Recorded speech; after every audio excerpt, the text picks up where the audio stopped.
Hey guys, tonight we are going to travel back to the banks of a slow green river, more than 3,000 years ago, to a little village of whitewashed houses tucked into a fold of desert hills.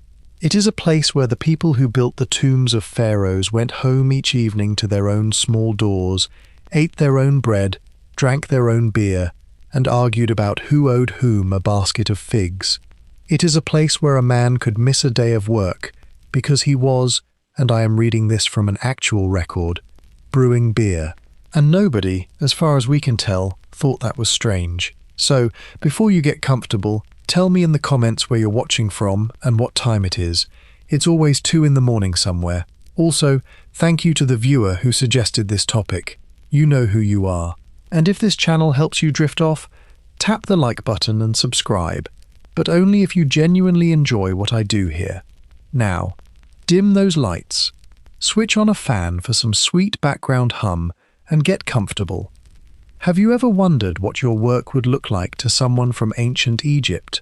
Have you ever wondered whether the people who carved gods into stone and painted stars on ceilings actually worked harder than you do, or whether, in some strange and slightly embarrassing way, they worked far, far less?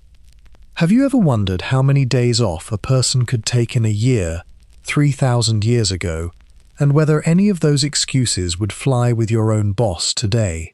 Have you ever wondered what it felt like to walk home in the desert dusk with grain in your basket, and no emails waiting for you? None. Because email would not be invented for another 3,000 years, and even the alphabet was still finding its feet. That is where we are going tonight. Not to the golden throne rooms, not to the battlefields, not to the great pharaohs with their long names and their longer lists of enemies. We are going to the ordinary people, the plasterers and the painters, the scribes and the water carriers, the women who ran the households, and the children who chased geese through the dust. We are going to look at their working lives, their rest, their festivals, their strikes, and yes, their beer, and we are going to discover, slowly and gently, that they may have had something we quietly lost. Let us begin in a place with a name that sounds like a sigh. Deir el-Medina. Say it slowly to yourself, or do not say it at all. Just let it be there. It is the name archaeologists gave it much later. The people who actually lived there called their home, more simply, the place of truth, or sometimes just the village. And it sat in a dry valley on the west bank of the Nile, across the river from the great city of Thebes, tucked behind the hills that hid the Valley of the Kings. Picture it now, in the soft grey light just before dawn. A single street runs down the middle, narrow enough that you could touch the houses on both sides with your arms outstretched. On either side, small flat-roofed homes press against one another, their whitewashed walls glowing faintly. There are perhaps 60 or 70 of these houses, and inside them sleep the families of the men who build the eternal homes of kings. This is not a village of farmers. That is the first surprising thing. Almost everywhere else in Egypt, life turned on the soil and the river, on planting and flood and harvest. But the people here did not plant much of anything. They were specialists, craftsmen, brought together and kept together by the state for one enormous, secret, sacred task. Somewhere beyond those hills, hidden from ordinary eyes, they were carving and painting the tombs where pharaohs would rest forever. And because their work was so specialized and so secret, they were housed apart, fed by the state, and paid, not in coins, for coins did not yet exist, but in grain and fish and oil and beer. Think about what that means for a moment, as you lie there. These were, in a sense, salaried employees of the ancient world. They did not worry about the harvest. They did not sweat over whether the rains would come. Their bread arrived. Their beer arrived. Their job was to show up, do skilled work, and go home. And because they lived so close together, and wrote so much down, and threw away so many of their notes on little chips of limestone, we know more about their daily lives than about almost anyone else in the entire ancient world. That is the great gift of Deir el-Medina. It is a village of writers, not grand writers, not poets of the palace, but ordinary literate people scribbling down the small business of living. Someone owed someone a donkey. A wife was ill. A man wanted to sell a bed. A worker did not come in today, and the foreman, a little annoyed, made a note of exactly why. All of this survived, buried in the dry sand, waiting 3,000 years for us to dig it up and read it like the world's oldest, dustiest group chat. And when you read it, when scholars pieced it all together, a picture emerged that genuinely surprised people. Because these craftsmen, these builders of tombs, these servants of a god-king, turned out to have one of the most relaxed working schedules in recorded history. More rest than a medieval peasant. More holidays than a Victorian clerk. Quite possibly, and this is the uncomfortable part, more time off than you. We will get to exactly how and why. But for now, just hold the image. A small white village in a dry valley, 60 houses, a few hundred people, the sky going from grey to rose to gold. And in one of those houses, a man named Neferhotep, or Pashadu, or any of the names we actually know, is beginning to stir, reluctant, warm, wishing for just a little more sleep, which is a feeling that, it turns out, has not changed in 3,000 years at all. Let that quiet little village settle gently in the dark. We turn now to the strange shape of the Egyptian week and the discovery that changes everything. Here is where things start to feel wonderfully upside down. Because to understand why an Egyptian workman rested so much, you first have to understand that his week was not 7 days long, it was 10. The Egyptians did not divide their year into weeks the way we do. They divided it into months of 30 days each, and each of those months was split into 3 neat blocks of 10 days. Scholars now call these blocks by a Greek word, decades, from the word for 10, though of course the Egyptians had their own name for them. And within that 10-day stretch, the men of Deir el-Medina worked, and then they rested. Now, if you are drifting along thinking, 10 days of work, that sounds worse, that sounds like a longer week, hold on, because it is not what it seems. They did not work all 10 days, they worked 8. The last 2 days of every 10-day block were rest days. Days off. The weekend, if you like, except it came slightly less often than ours and, in some ways, was rather better. Let us just sit with the arithmetic, gently, the way you might turn a smooth stone over in your hand. 8 days on, 2 days off, again and again through the year.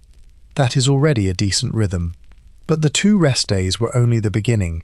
They were the baseline, the ordinary floor of leisure, before you added anything else on top. And oh, there was a great deal to add on top.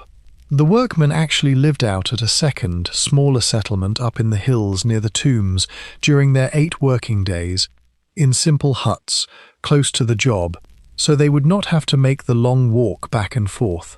And then, when the rest days came, they walked home, down out of the hills, back to the village, back to their wives and children and their own beds and their own beer. So the rhythm of their life was a kind of tide, out to the work, up into the dry hills, into the world of stone and paint and torchlight, then back down again, home, to family and food and rest, out and back, work and home, a tide of 8 days and 2 days, flowing forever. I want you to notice how different this is from the way so many of us live now. The line between work and home, for us, has gone blurry and thin. Work follows us through a glowing rectangle in our pockets. It sits on the bedside table. It buzzes during dinner. But for the men of the village, work was a place. It was over the hills. When you were home, in the fullest sense, because work, quite literally, could not reach you. There were no messages waiting. There was no way for the foreman to summon you across the valley in the dark. When the rest days came, they came completely. And there is something so restful in that idea alone, is there not? A rest that is total, a rest that cannot be interrupted, a door that, once closed, stays closed. The 10-day week also shaped the rhythm of the whole community. Everyone rested at the same time. The whole village exhaled together. There was no staggered rota, no skeleton crew, no one poor soul left holding the fort while everyone else relaxed. When it was time to rest, the entire place of truth rested as one. The looms went quiet, the chisels were set down, the little street filled up again with returning men, and with the smell of cooking, and the sound of children, and the low murmur of a community coming back together after 8 days apart. So that is the frame. 10-day weeks, 8 days on, 2 days off. And already, before we have added a single festival, a single sick day, a single religious holiday, you can feel the shape of a life with real, protected, unbroken rest folded into it. Let that gentle rhythm of 8 and 2 settle softly in the dark. We turn now to those 2 precious rest days, and what a workman actually did with them. So the 8th day of work ends, the chisels go quiet up in the hills, and the men begin their walk home, down through the dry folds of rock, toward the little white village where the smoke is already rising from the cooking fires. 2 whole days stretch ahead of them. What on earth does an ancient Egyptian do with a weekend? The answer, comfortingly, is a lot like what you might do, which is to say, a mixture of chores they had been putting off, small pleasures, family time, and a certain amount of pleasant, guilt-free doing of nothing much at all. Some of the men used their rest days to work on their own tombs. Now, that sounds morbid, I know, lying there in the dark, but stay with me, because it is actually rather sweet. These were craftsmen. They spent their working lives building the most beautiful eternal homes in the world for kings. And in their time off, quietly, on the side, many of them built smaller, humbler, but genuinely lovely tombs for themselves and their own families, decorated with the same skill, painted with the same care. It was a hobby, in a way, a passion project. The way a carpenter might build furniture for his own home in the evenings, these men painted their own doorways to the afterlife on their days off. And because they were so good at it, some of those private tombs are among the most exquisite things that survive from ancient Egypt at all. Others spent their rest days on more ordinary matters, trading, bartering.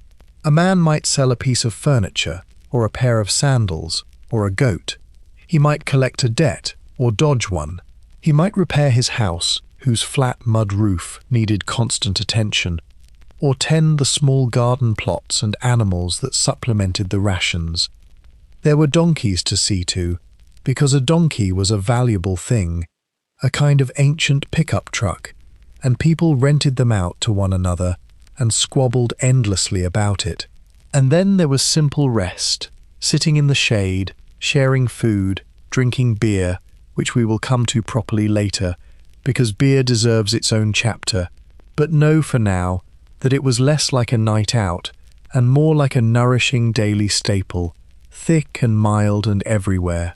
There was talking, there was gossip, and there was a great deal of it, because a village of a few hundred people who all work together and all live one wall apart is a village that knows absolutely everything about absolutely everyone.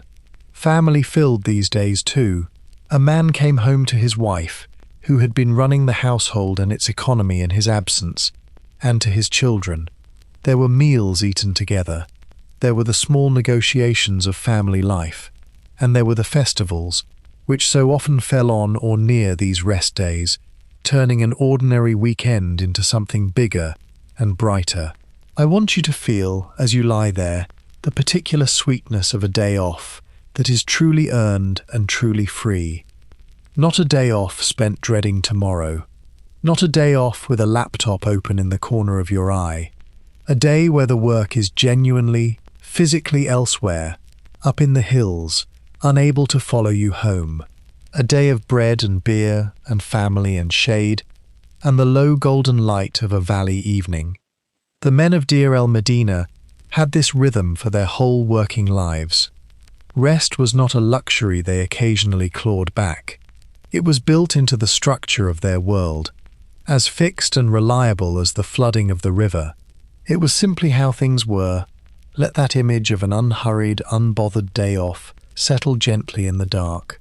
We turn now to the walk itself, to the long road between the village and the tombs, and the little huts that lined it.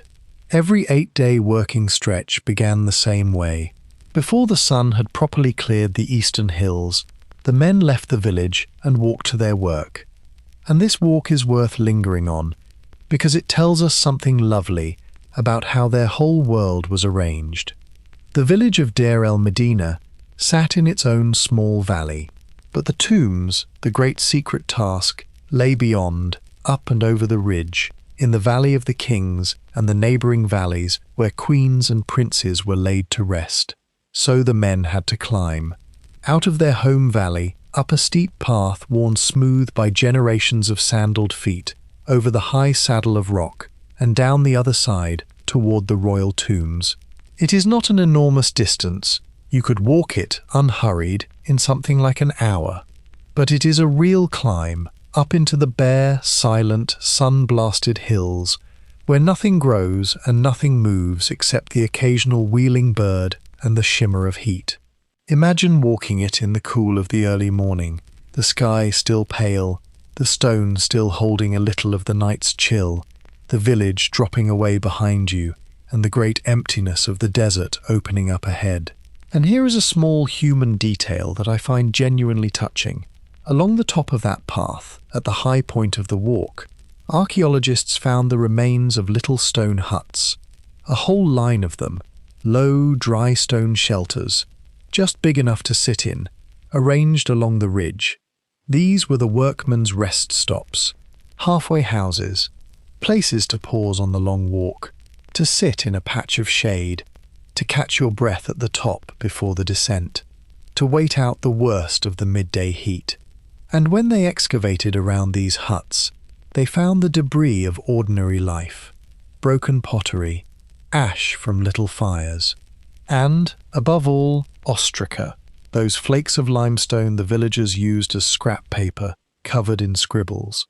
Because, of course, when a group of workers sit down together in a hut to rest, they talk, and they doodle, and they jot down notes, and they draw little sketches, some of them rude, and they leave all of it behind.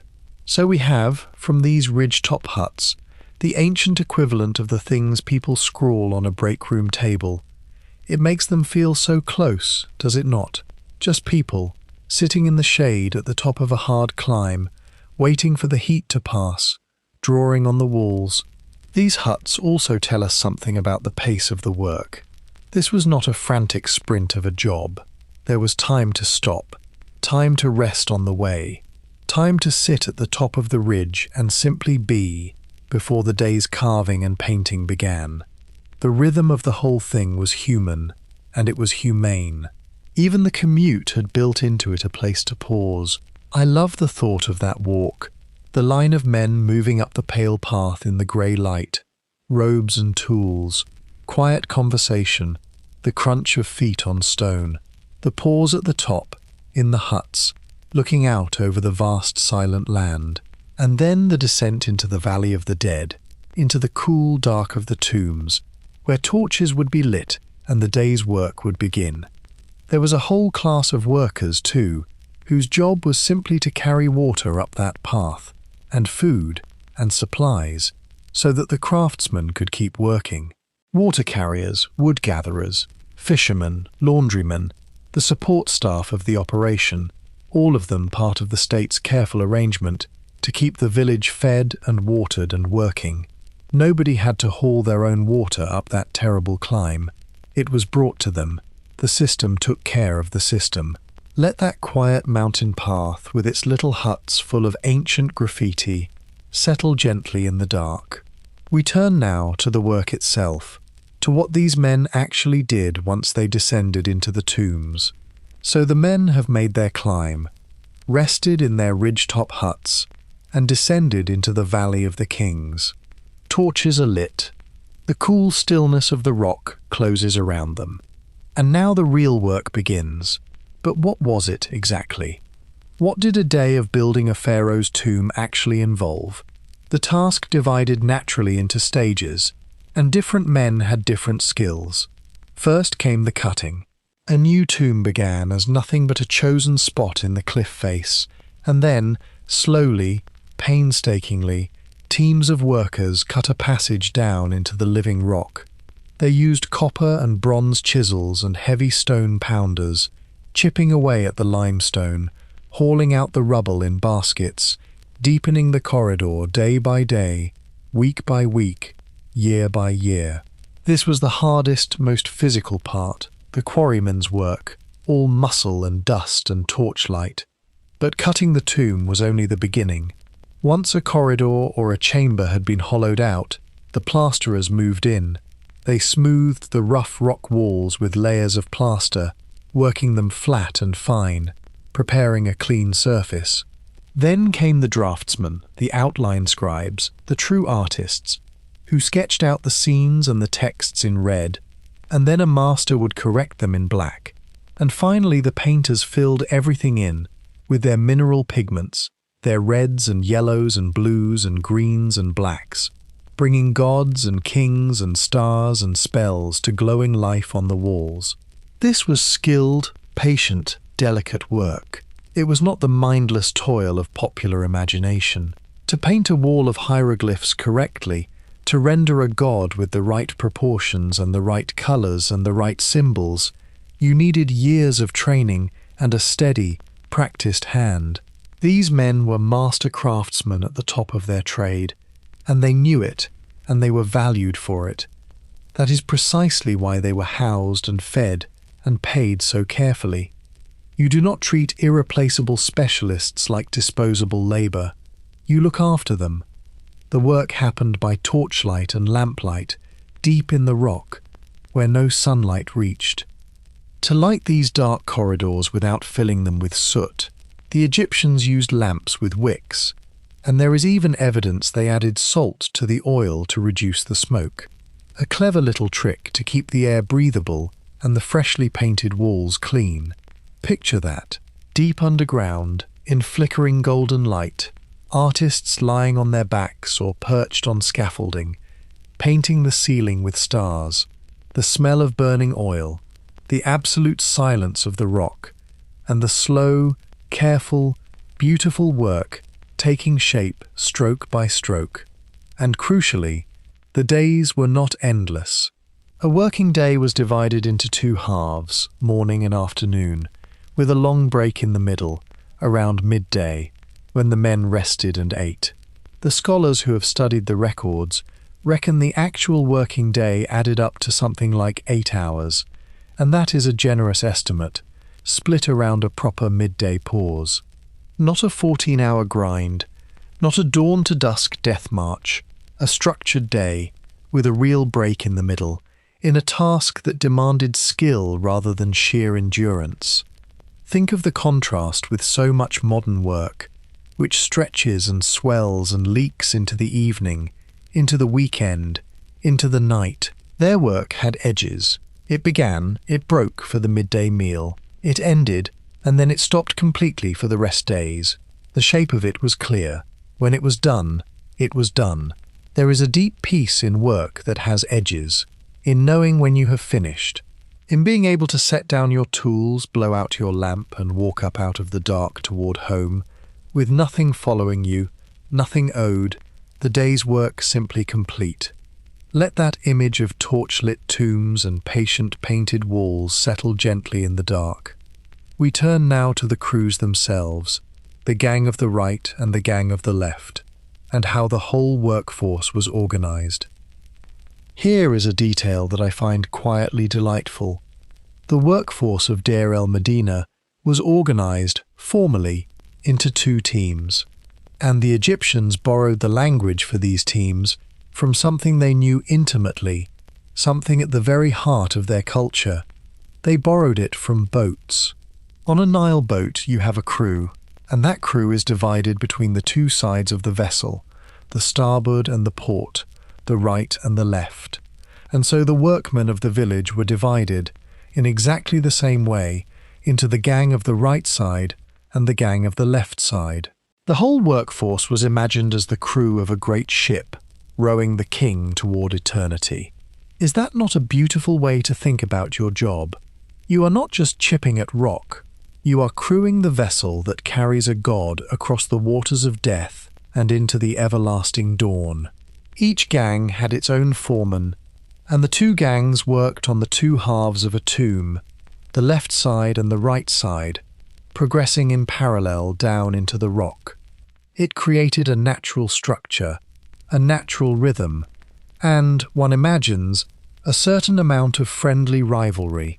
Whose side is further along? Whose painting is finer? The eternal, cheerful competitiveness of any two teams doing the same job side by side. Over the two gangs sat the foreman, and above them, or rather alongside them in authority, sat one of the most important figures in the whole village, the scribe of the tomb. Now, do not picture a lowly clerk.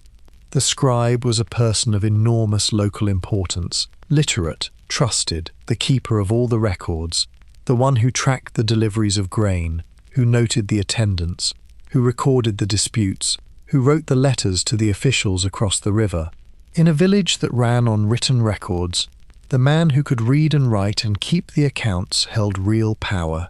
Some of these scribes became genuinely wealthy and influential, and their families held the position for generations, passing the pen from father to son like an heirloom. The total workforce was not huge. It varied over the centuries, but often it was somewhere around 40 to 60 craftsmen at the core, plus all the support workers who kept them supplied. A small operation, really. A tight-knit crew. Everyone knew everyone. And that intimacy is exactly why the records are so rich and so human. Because in a community that small, every quarrel, every debt, every absence, every scandal got noticed, and very often got written down. There is something appealing about the scale of it. This was not a faceless workforce of thousands, an anonymous machine. It was a village. It was people who knew each other's names, each other's families, each other's habits and grudges and talents. The foreman knew exactly who was reliable and who was likely to turn up late with a story about his donkey. The scribe knew who owed what to whom. It was, for all its hierarchy, a deeply human and personal place to work. And it was, importantly, a place where a workman had standing. These were not slaves, and we will hammer that point properly later, because it matters. They were free men and women, citizens with rights, with property, with the ability to go to court, to make contracts, to own their own tombs and their own donkeys and their own homes. Their names survive, their faces in some cases survive, painted on their own tomb walls. They were somebody. Imagine belonging to a crew like that. The gang of the left, say. Your team, your foreman, your side of the tomb, your place in the great ship that rows the king toward the sunrise. There is a dignity in it, and a belonging, that so much modern work, for all its comforts, quietly lacks. Let that image of the two great crews, the right and the left, rowing their king toward eternity, settle gently in the dark. We turn now to the man who kept them all in line, and to the strange and revealing world of the foreman. Every crew needs someone to run it, and in Deir el-Medina, that someone was the foreman. There were two of them, one for the gang of the right and one for the gang of the left. And their world is worth wandering through, because it shows us how the whole village actually held together, day to day, human being to human being. The foreman was a workman himself, risen to the top. He was not a distant aristocrat parachuted in from the city. He came from the same streets, the same families, the same craft. He knew the work with his own hands, and he knew the men, because he had grown up beside them. This made him something like a modern shop foreman or a site manager, someone who commanded because he understood, rather than because he was merely appointed. His job was partly practical. He organized the crew, assigned the tasks, made sure the tools were accounted for, and the copper chisels were carefully weighed out and weighed back in, because copper was precious and nobody wanted it walking off. He kept the work moving, and he was the point of contact with the officials across the river, the man who received orders from above and passed them down, and who represented his men's interests upward when the grain was late or the tools were worn out. But the foreman's role went far beyond the practical. He was also, in a real sense, a local leader and a local judge. When two villagers had a dispute, and they had disputes constantly, over property, over debts, over a borrowed donkey, or an unpaid basket of grain, they often brought it before a local court, and the foreman and the scribe sat on that court. So the same man who supervised your painting in the morning might, in the afternoon, be weighing whether you really did owe your neighbour that sack of emmer wheat. We know these foremen by name. There were famous ones, whose families held the office for generations, whose houses were larger, whose tombs were finer, who accumulated real wealth and status. There was Neferhotep, and there was Paneb, and here I have to tell you about Paneb, because Paneb is a gift. Paneb was a foreman, and according to a surviving document, a long and furious list of accusations written against him by a rival, he was also, allegedly, a spectacular villain. The document accuses him of theft, of stealing stone from the royal tomb to build his own, of bribery, of drunkenness, of assault, of chasing men through the village in a rage, and of a whole catalogue of other misdeeds that would make a soap opera writer blush. Now, we have to be careful, because this is one side of a bitter feud, written by an enemy, and it may be exaggerated or even invented. But whether or not Paneb was truly as bad as all that, the very existence of the document is wonderful, because it shows us that these were real people, with real ambitions and real enemies, and that the village had real mechanisms for airing grievances, even against the powerful. And that is the deeper point. The foreman had authority, but he was not untouchable. He could be accused, he could be complained about, in writing, to the officials above. The system had checks. A workman who felt wronged had somewhere to turn. This was not a world of helpless labourers under the boot of an all-powerful master. It was a world of rules, of records, of rights, and of the endless, grinding, deeply human business of people trying to get along, and frequently failing, and writing angry letters about it. There is something almost comforting in that, is there not? 3,000 years ago, in a village at the edge of the desert, people were still squabbling with their bosses, still keeping receipts, still nursing grudges, still writing furious complaints about that one guy everybody knew was trouble. Human nature laid bare in limestone. Let that image of the foreman, part manager, part judge, part occasional scoundrel, settle gently in the dark. We turn now to the question of how these people were actually paid, in a world without money. Here is something that stops you short when you first meet it. The men of Deir el-Medina, and indeed almost everyone in ancient Egypt, were paid without a single coin ever changing hands, because there were no coins. Money, as we know it, little stamped discs of metal you can jingle in a pocket, would not arrive in Egypt for well over 1,000 years after our village's heyday. So how do you pay a workforce with no money at all? You pay them in stuff, in grain above all, in bread and beer, in fish and vegetables, in oil and salt and firewood, in cloth. The state gathered the produce of the whole land through its enormous system of taxation and storage, filled its great granaries, and then distributed rations out to those who served it. And the men of the village were served generously. The core of the ration was grain, emmer wheat and barley, delivered in sacks, month by month. And the amounts were not stingy. A full workman received a monthly ration of grain that was far more than one man could possibly eat. It was enough to feed a family, with plenty to spare, and that surplus was the key to the whole economy, because a man could take his extra grain and trade it. He could exchange it for a pair of sandals, for a piece of furniture, for a goat, for the services of a laundryman, for anything at all. Grain was money. It was the currency you could actually eat.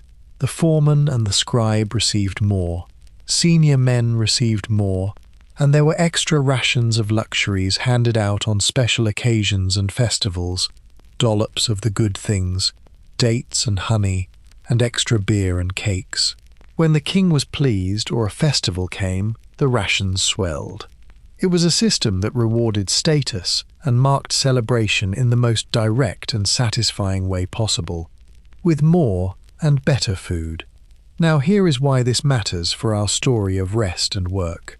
Because the men were paid in rations from the state, they were freed from one of the heaviest burdens that crushed almost everyone else in the ancient world. They did not have to grow their own food. They did not live at the mercy of their own little patch of soil, one bad flood away from starvation. Their bread came. Their beer came. It was, for its time, an extraordinary kind of security.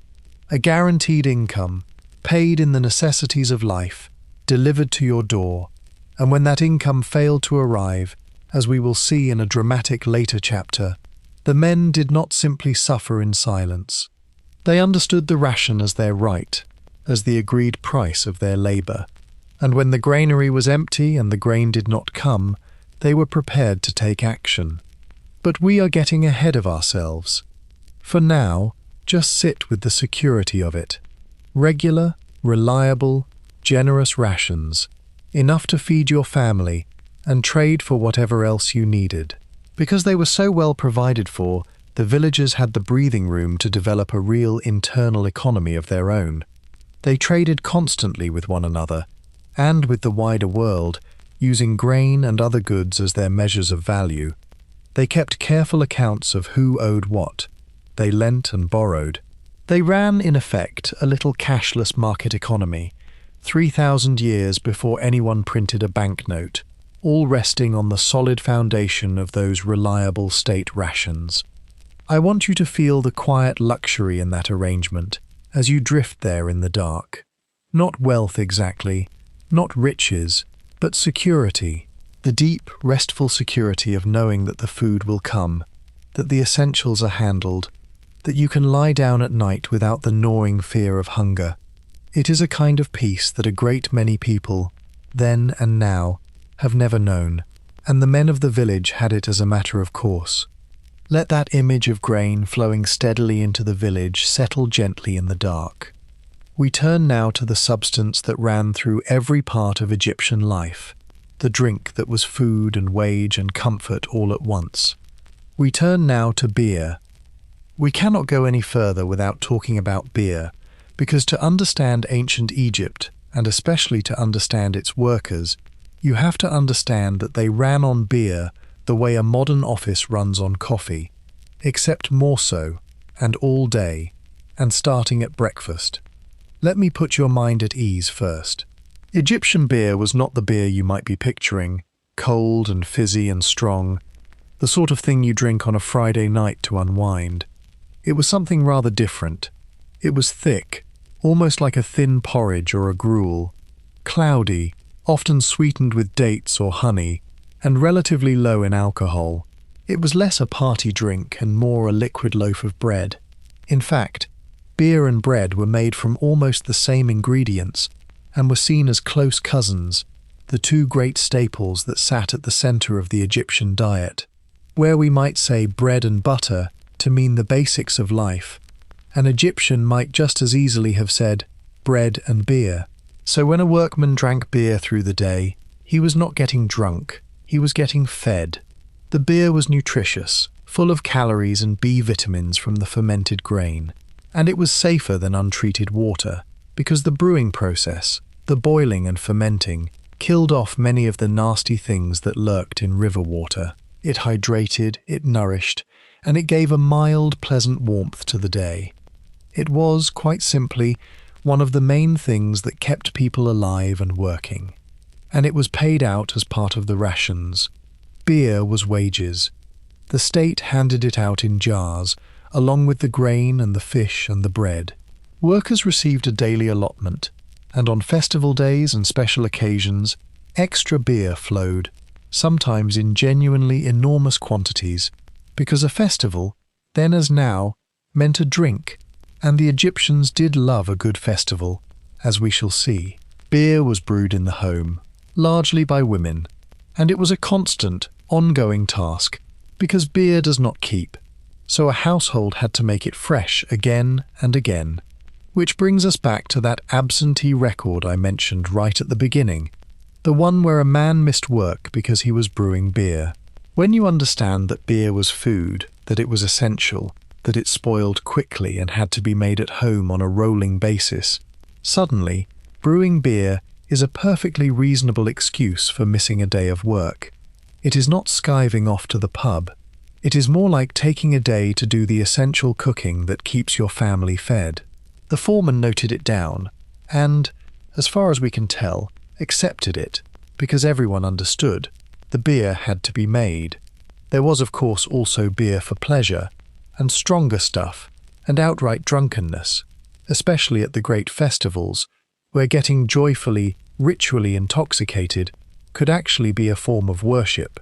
There was a festival of the goddess Hathor, sometimes called the Festival of Drunkenness, where people deliberately drank themselves into a stupor as a sacred act, and we will come back to that, because it is glorious. But the everyday beer, the working beer, the beer that ran through the village day by day, was gentle, nourishing, and about as controversial as a bowl of oatmeal.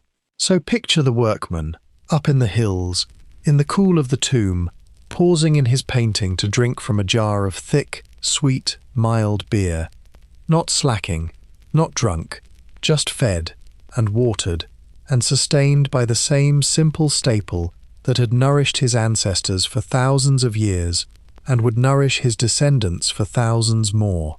Let that image of the cloudy, nourishing, ever-present beer settle gently in the dark. We turn now to its close companion, to the bread on the table, and to what an ordinary meal in the village actually looked like. If beer was the drink of Egypt, then bread was its heart.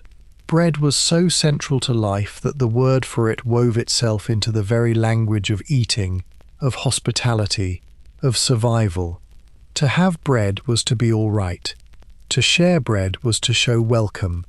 And in a workman's home in Deir el-Medina, bread was the foundation on which every meal was built. Egyptian bread was not the soft, uniform factory loaf we know. It was denser, coarser, made mostly from emmer wheat, and it came in many shapes, flat rounds and tall cones and little rolls, some plain, some enriched with dates or figs or honey or seeds.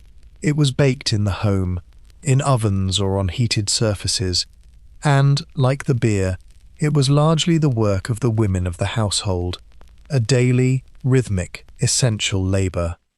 There was, it must be said, one small problem with Egyptian bread, and it is a problem their own skeletons reveal to us rather grimly. Their teeth were terrible, not from sugar, they had little of that, but from grit. The grindstones used to mill the grain shed tiny particles of stone into the flour, and the desert wind blew sand into everything, so every loaf carried a faint, invisible dose of abrasive grit. Over a lifetime of eating gritty bread, Egyptian teeth were ground down, worn flat, cracked and abscessed. It is one of the more painful ironies of their world. This civilization of extraordinary sophistication, of medicine and mathematics and monumental architecture, could not, for all its genius, figure out how to keep the sand out of the bread. So spare a thought, as you lie there with your own comfortable modern teeth, for the aching jaws of ancient Egypt. Around the bread and beer, the rest of the diet spread out in pleasant variety. Fish, above all from the great river, dried and salted or eaten fresh, was a major part of the workers' rations and a staple of the table. Vegetables grew in abundance in the fertile black soil. Onions and leeks and garlic, lettuce, cucumbers, beans and lentils and chickpeas. Fruit was plentiful, dates and figs above all, and grapes and pomegranates and the sweet flesh of the melon.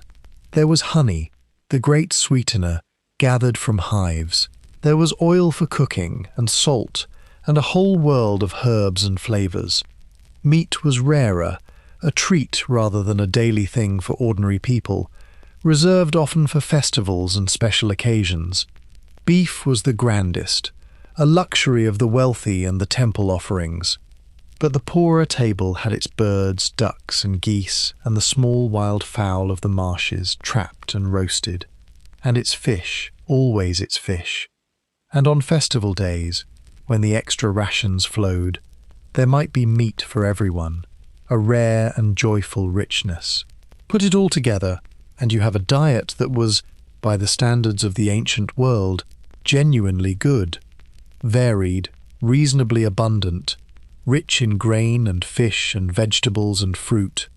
The men of Deir el-Medina were not starving labourers scraping by on scraps. They were fed well, fed reliably, and fed with variety. Their bodies, studied by scientists thousands of years later, show the signs of a decent diet, alongside those poor, worn teeth and the wear and tear of hard physical work. Imagine the evening meal in one of those little houses. The family gathered on the cool floor as the day's heat fades. Flat bread, still warm, torn and shared.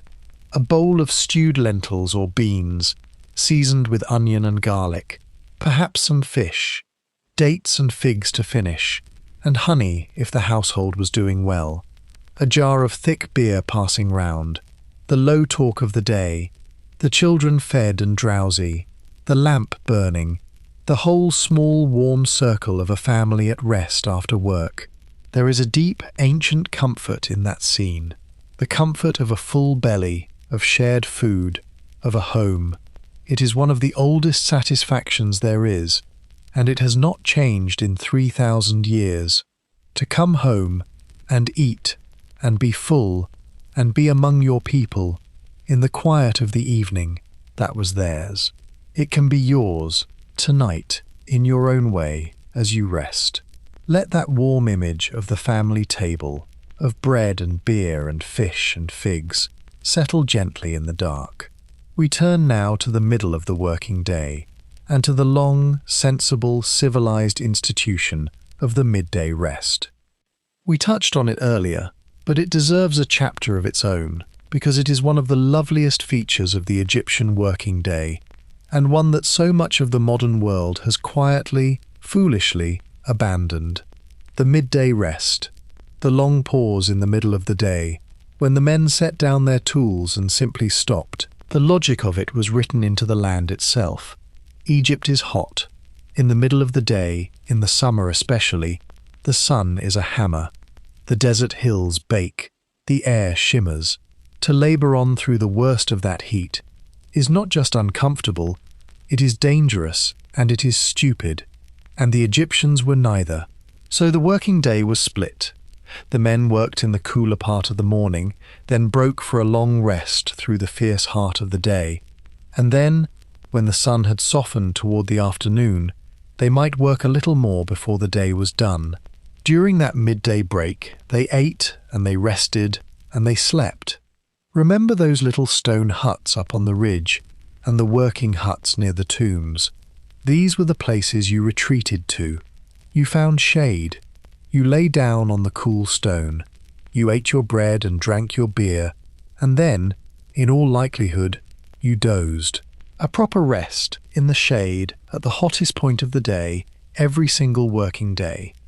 There is a wonderful phrase for this that survives across many cultures born under a hot sun.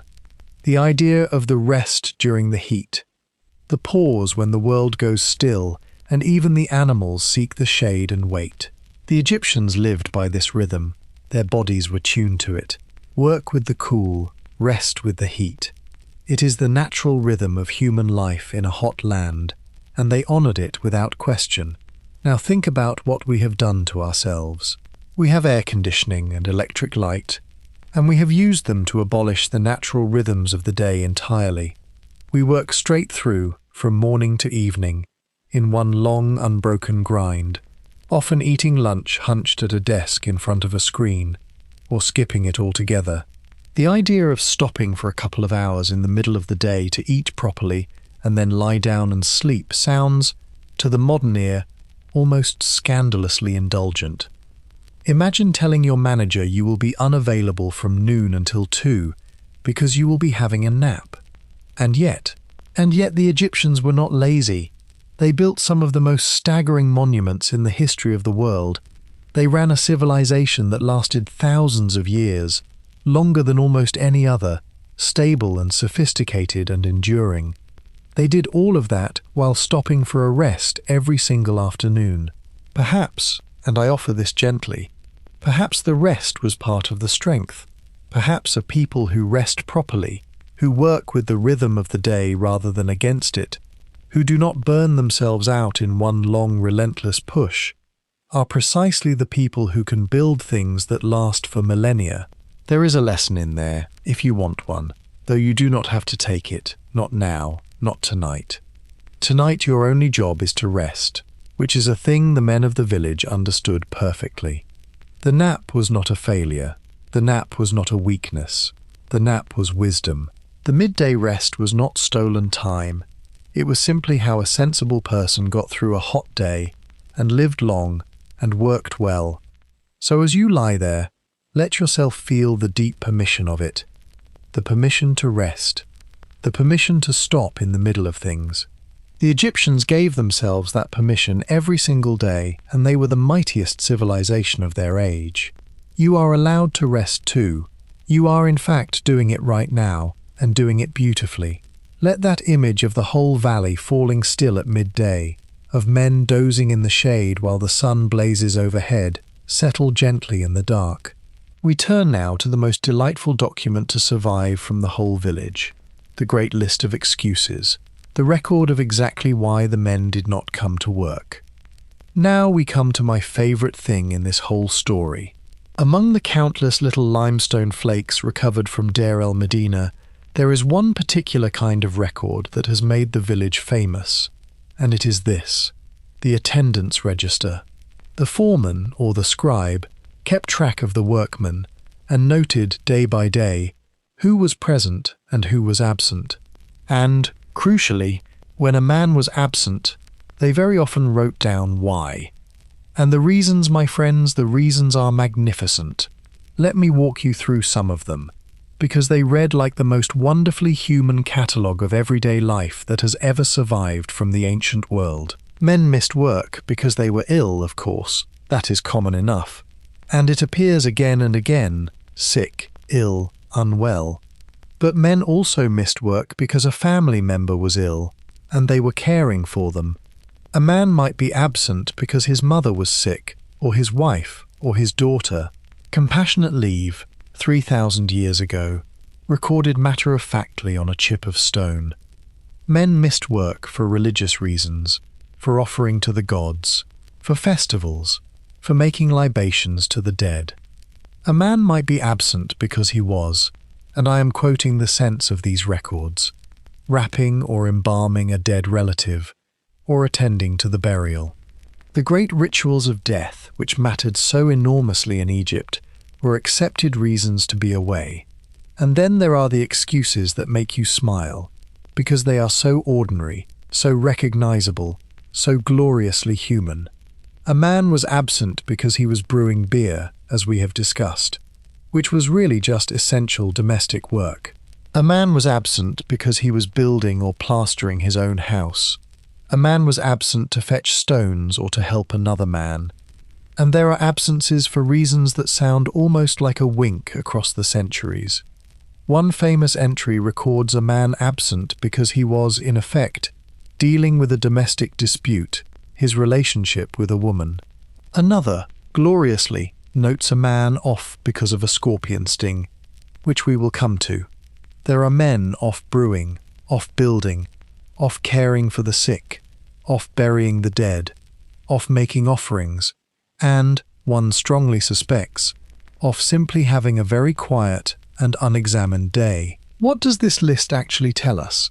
It tells us, first, that absence was normal, expected, and tracked without apparent outrage. The foreman was not firing people for missing a day. He was keeping records, yes, careful records, because the work had to be planned and the rations had to be balanced. But the sheer variety and humanity of the accepted reasons shows a working culture that made real room for the rest of life. For sickness, for family, for faith, for the domestic essentials, for the messy business of being a person.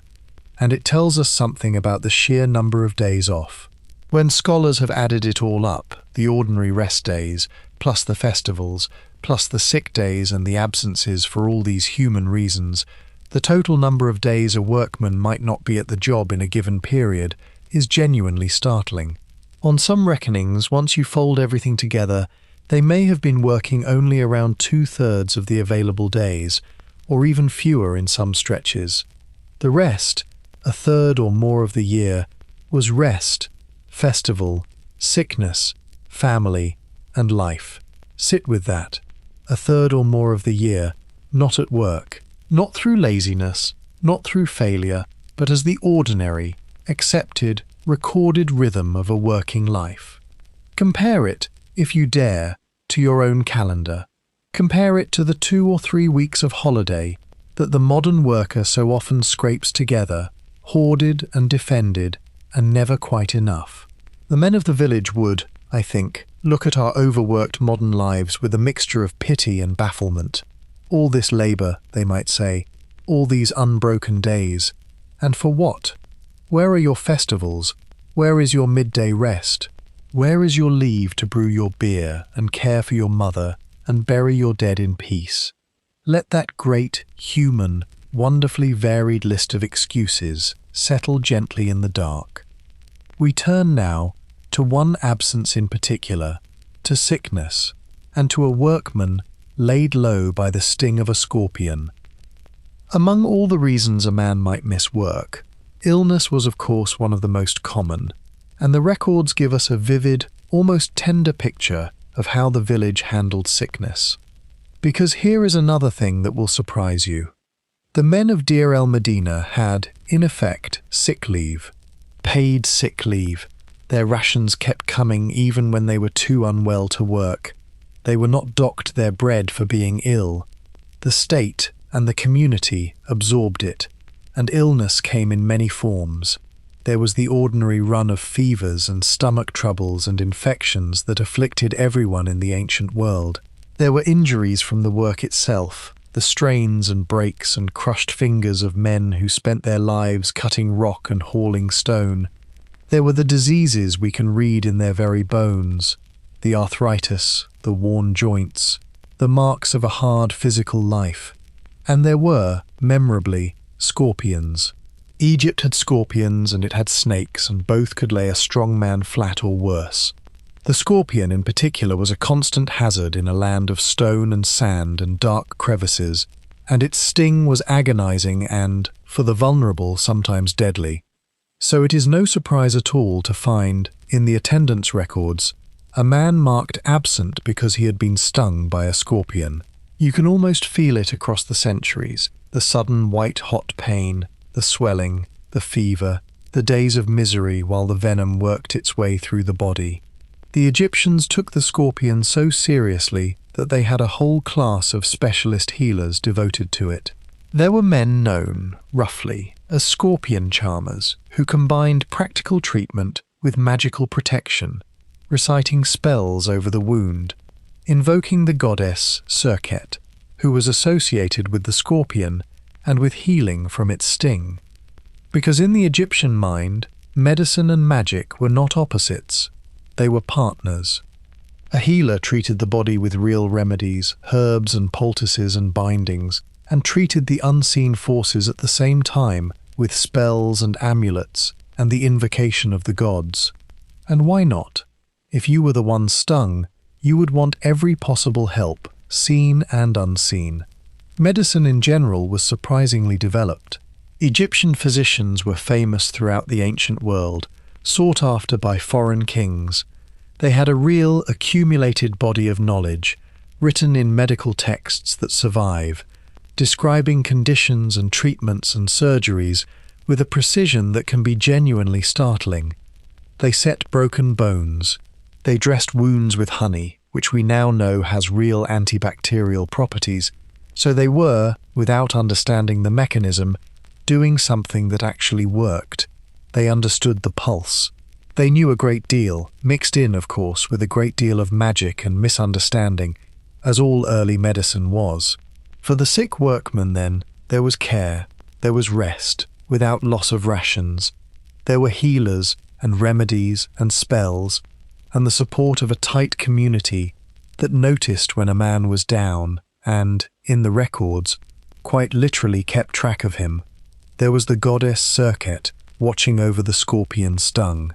There was the deep human web of a small village looking after its own. And there was recovery and return. The scorpion-stung man, after his days of fever, would heal and rise and take up his tools again and walk once more up the pale path into the hills, back to the gang of the right or the gang of the left, back to the great work. His absence noted, his rations preserved, his place waiting for him, held, through his sickness, by the structure of a world that made room for the frailty of the body. There is comfort in that too, in the idea of being held when you are ill, of not being cast out or docked or forgotten because your body failed you for a few days. The men of the village had that security, and it is worth honouring and worth wishing for all of us. Let that image of the recovering workman, watched over by the scorpion goddess, settle gently in the dark. We turn now to the true secret at the heart of it all, the real reason the Egyptians worked so much less than you. We turn now to the festivals. Here is where it all comes together. If you want to understand why the men of Deir el-Medina worked so much less than the modern person, the 2 rest days in 10 are only the beginning. The real answer is festivals. Egypt was drenched in festivals, soaked in them, studded with holy days and feast days and celebrations from one end of the year to the other. And on those days, the workers rested and feasted and worshipped and did not work. The Egyptian calendar was deeply religious. Time itself was sacred, marked and measured by the movements of the gods and the rhythms of the temple.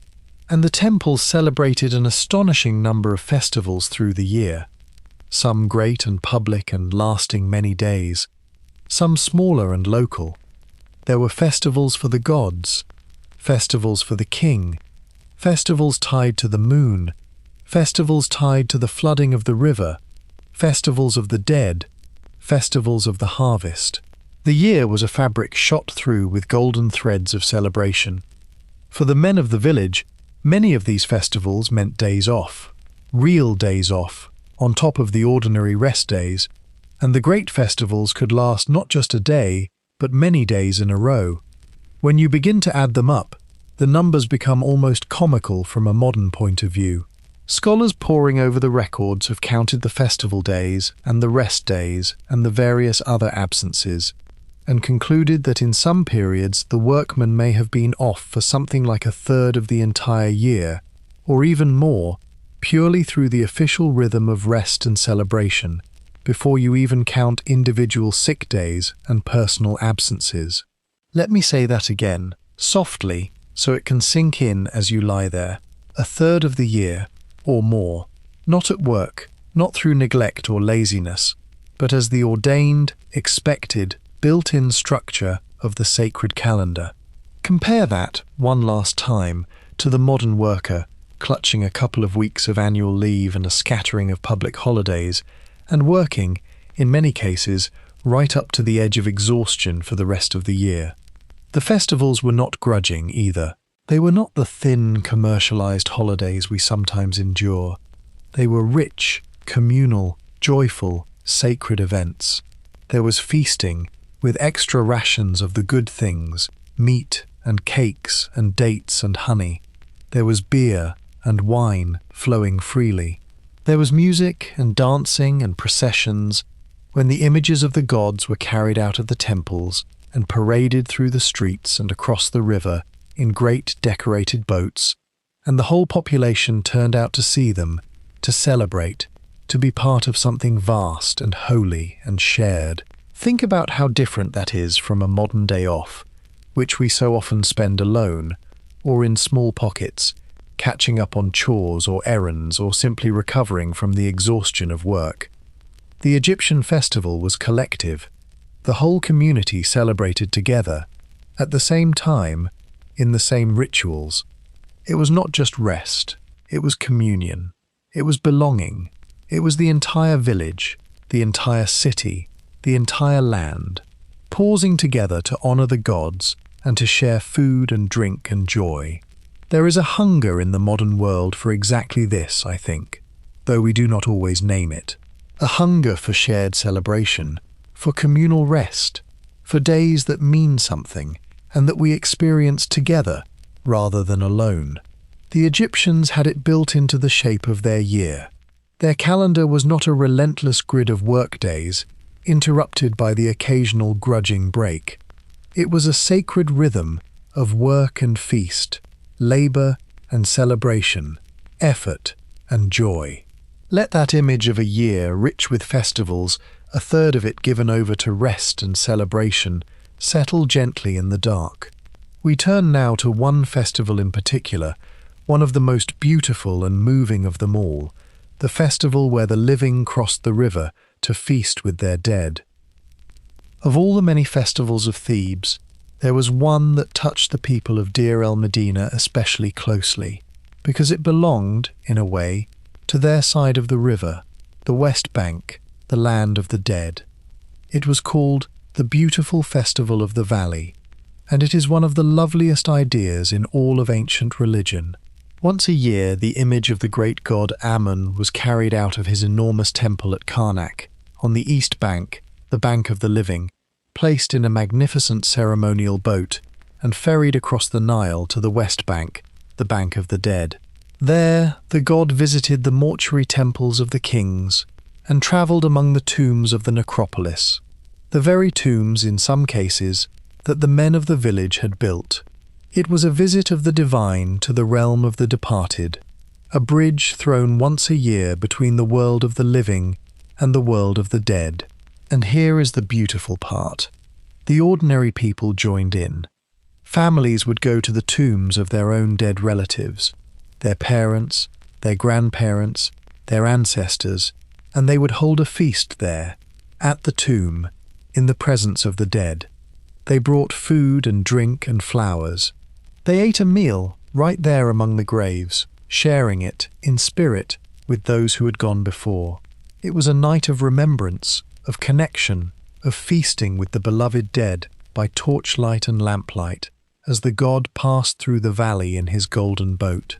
Imagine it, the warm night, the river crossed, the god borne in procession through the western hills, and, scattered across the necropolis, family after family gathered at the tombs of their loved ones, lamps glowing in the darkness, the smell of food and flowers and incense, the murmur of remembrance. The living and the dead together for one sacred night. Grief transformed into celebration, loss softened into feast. The dead not abandoned in the cold ground, but visited, fed, remembered, loved. There is bunched up in this festival everything that was gentle and profound about the Egyptian view of death. For them, death was not the end, and it was not to be feared as a final darkness. It was a passage into another kind of life, and the dead remained part of the family, part of the community, still cared for, still fed, still loved. The tomb was not a place of horror, but a home, an eternal home, which is exactly why these craftsmen laboured so lovingly to build and decorate them. And once a year, on this beautiful night, the boundary between the living and the dead grew thin, and families gathered to bridge it with food and light and love. For the men of the village who spent their whole lives building homes for the dead, this festival must have carried a special weight. They knew, better than anyone, what those tombs were for. They had painted the walls, carved the texts, prepared the eternal dwellings, and on the night of the beautiful festival of the valley, they too went to the tombs of their own dead, and feasted and remembered, and felt the thin, warm presence of those they had lost. It is, when you sit with it, a deeply comforting vision of death, Not oblivion, not terror, but a continued belonging, a place at the family feast, forever. Being remembered, being visited, being loved, still, across the Great Divide. If you have ever lost someone, and who has not, there is something healing in the Egyptian idea that the dead are not gone, only elsewhere, and can still be visited and fed and honored once a year on a beautiful night by the ones who loved them. Let that gentle image of families feasting among the tombs by lamplight, the living and the dead together, settle softly in the dark.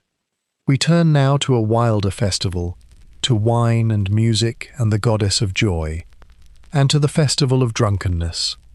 Not every festival was solemn and tender. Some were wild and loud and gloriously, deliberately drunken, and the greatest of these belonged to the goddess Hathor, the goddess of love and music and joy and beauty and, as it happens, intoxication. There was a festival, celebrated at various temples, that has come down to us with the frankly wonderful name of the Festival of Drunkenness.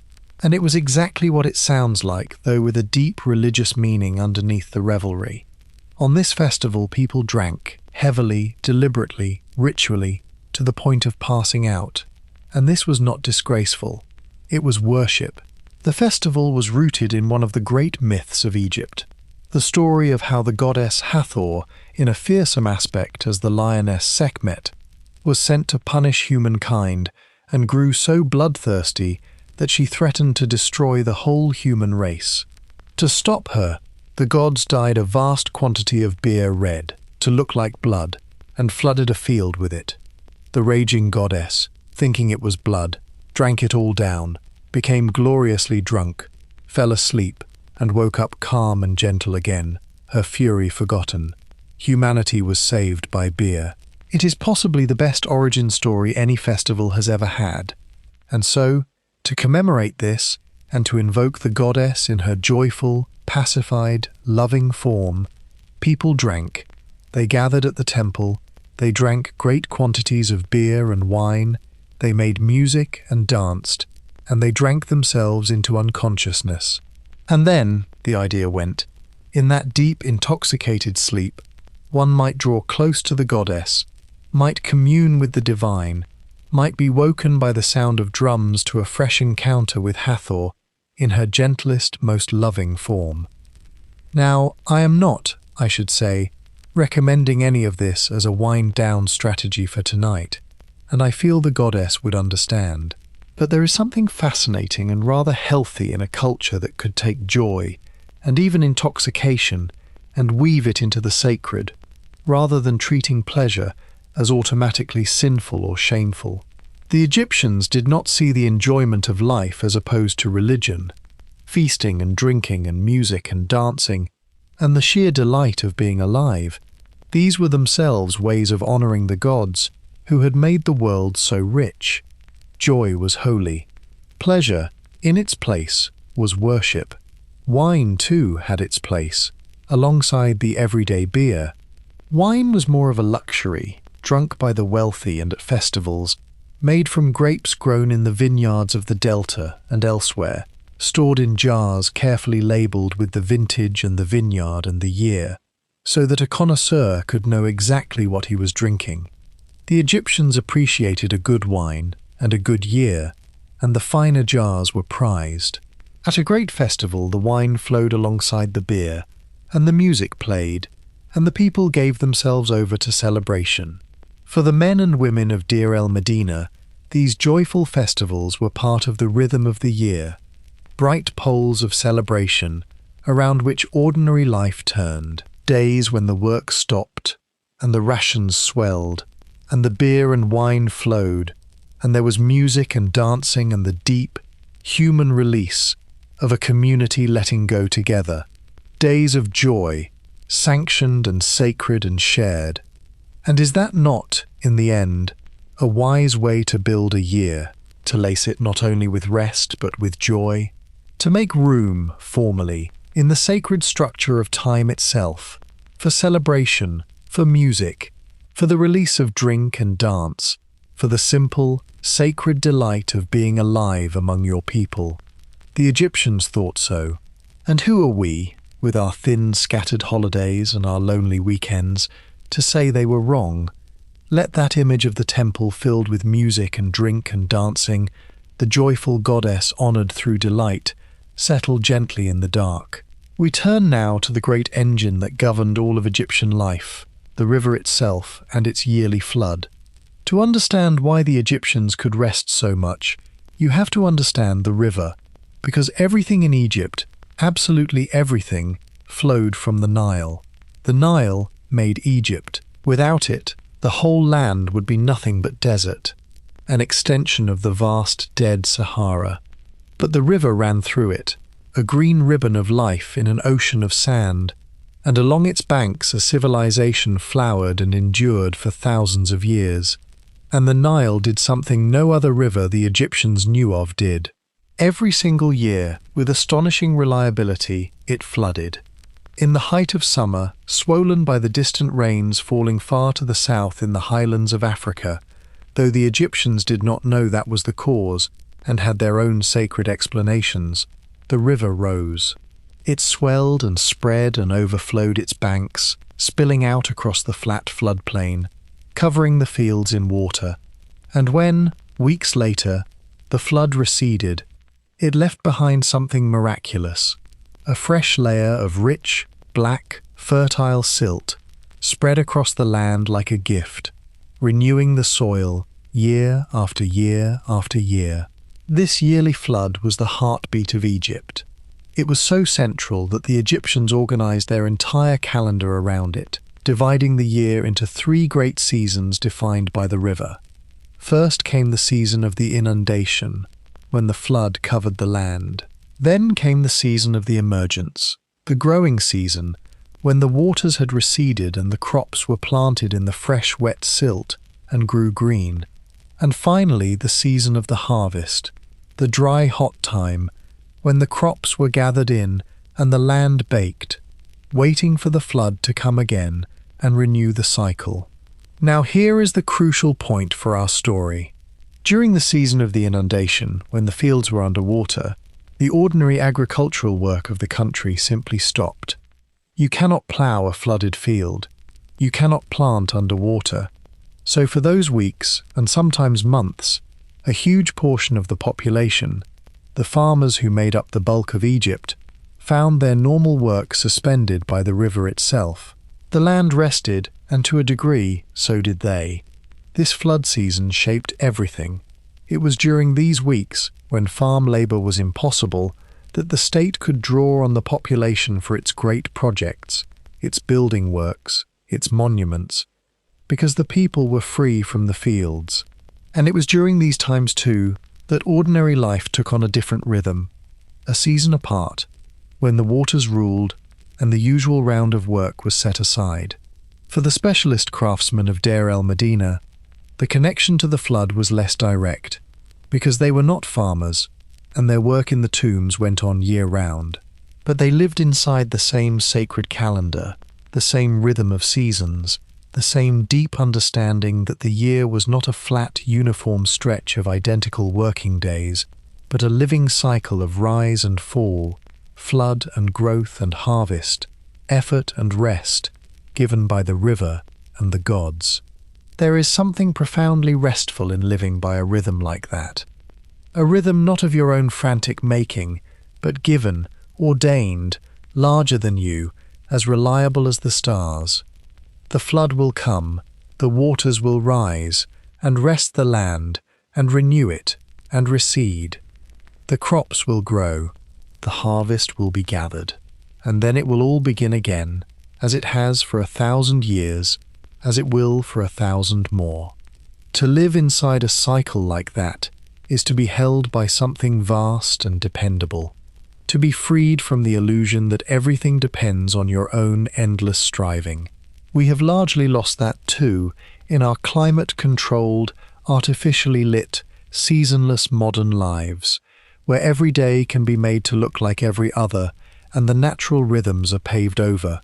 But the Egyptians lived in the rhythm, by the rhythm, and it gave their year its shape, and its seasons of rest.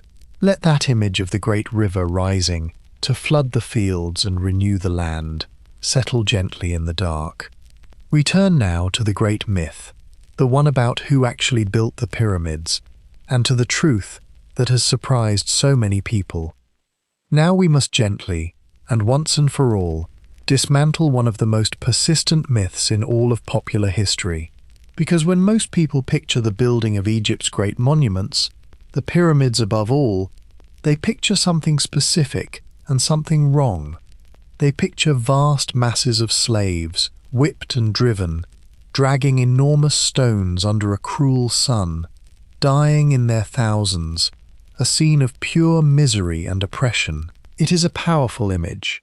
It has been painted and filmed and repeated for centuries, and it is, as far as we can tell, largely false. Let us be clear and careful here, because it matters. The Great Pyramids of Giza were built much earlier than our village of Deir el-Medina, roughly 1,000 years earlier, in the age of the Old Kingdom. But the discoveries about how they were built shine a light on Egyptian labor in general, and they overturn the old story completely. Because near the pyramids of Giza, archaeologists found the workers, not the graves of nameless slaves, but a whole town, a settlement that housed the people who built the pyramids. And they found their bakeries, capable of producing bread on a massive scale. They found the remains of the food they ate, and it included a great deal of meat, beef, and other animals, in quantities that tell us these workers were fed well, remarkably well, far better than you would ever feed disposable slaves. And, most movingly of all, they found the workers' own cemeteries, where the men who built the pyramids were buried, near the great monuments they had raised, with their bodies arranged for the afterlife, some with their tools, honored in death. Slaves are not buried with honor beside the king's monument. Slaves are not fed prime beef. The evidence tells a completely different story. These were not slaves. They were Egyptians, workers, many of them ordinary farmers, brought in very likely during the flood season when the fields were underwater and farm work was impossible, organized into crews and teams, fed and housed and provisioned by the state, and set to the great national task of raising the king's eternal monument. It was hard physical labor, certainly, and dangerous, and their skeletons show the wear and the healed injuries of heavy work. But it was labor done by free people, or by people fulfilling a labor obligation to the state, fed and cared for, and, crucially, honored. Some of this was a system scholars call the corvée, a kind of labor tax, where people owed the state a certain amount of work on public projects, rather as they might owe a portion of their harvest. You served your time on the great works, and then you went home.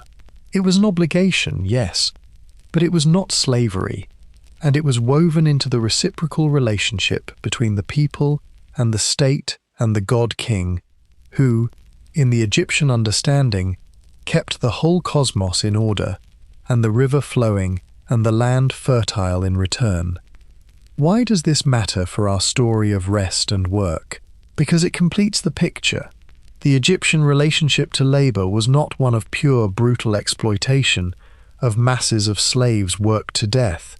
It was, for its time, a system with real structure, real provision, real reciprocity. Workers were fed and housed and organized and cared for, and, when they died, buried with dignity.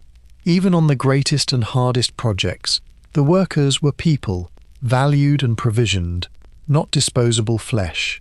And so the men of Deir el-Medina, with their generous rations and their 10-day weeks and their endless festivals and their sick leave and their beer, were not some strange exception in an otherwise cruel world. They were, rather, the most fully documented example of a whole approach to labor, an approach that, for all the harshness of ancient life, made real room for the worker as a human being, fed, housed, rested, honored. There is a dignity in that which reaches across the centuries and touches something in us. The idea that work, even hard work, even monumental work, can be done by people who are cared for and rested and, in the end, honored. It is a vision of labor that we might, even now, learn something from. Let that image of the honored pyramid builders, fed and housed and buried with dignity beside their great works, settle gently in the dark. We turn now to a moment when the system failed, and the workers of the village did something no one had ever recorded before. We turn now to the first strike in history. We come now to one of the most extraordinary events in the whole history of the village, and indeed in the whole history of labor. Because the men of Deir el-Medina, these tomb builders at the edge of the desert, are the first people known to have gone on strike. The first recorded labor strike in the history of the world happened here, among these very craftsmen, and it happened, fittingly, over food.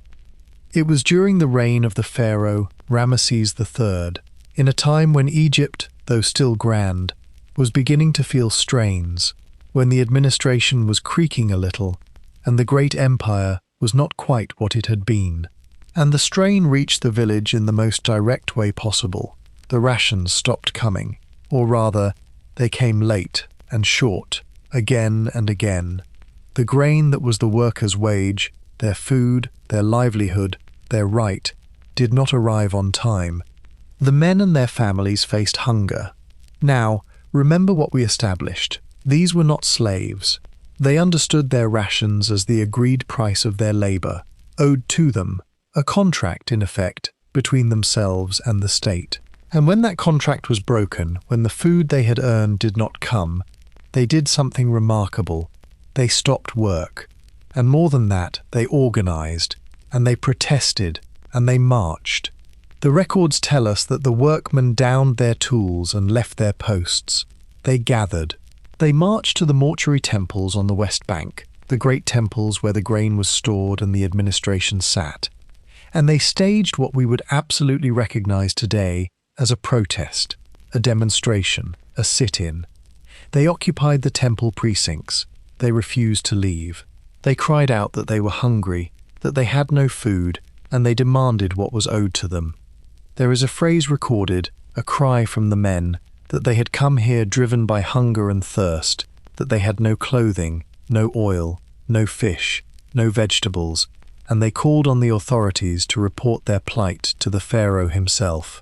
Think about the courage of that, to stop work on the king's own sacred tomb, to march on the temples, to defy the entire towering apparatus of the state, and to do it not with weapons or violence, but with the simple, unanswerable moral force of a group of people saying, "We did our work, and we were not paid, and we are hungry, and this is not right." It is one of the oldest cries for justice in all of recorded human history. And it comes to us from these ordinary craftsmen 3,000 years ago. And here is the thing, it worked.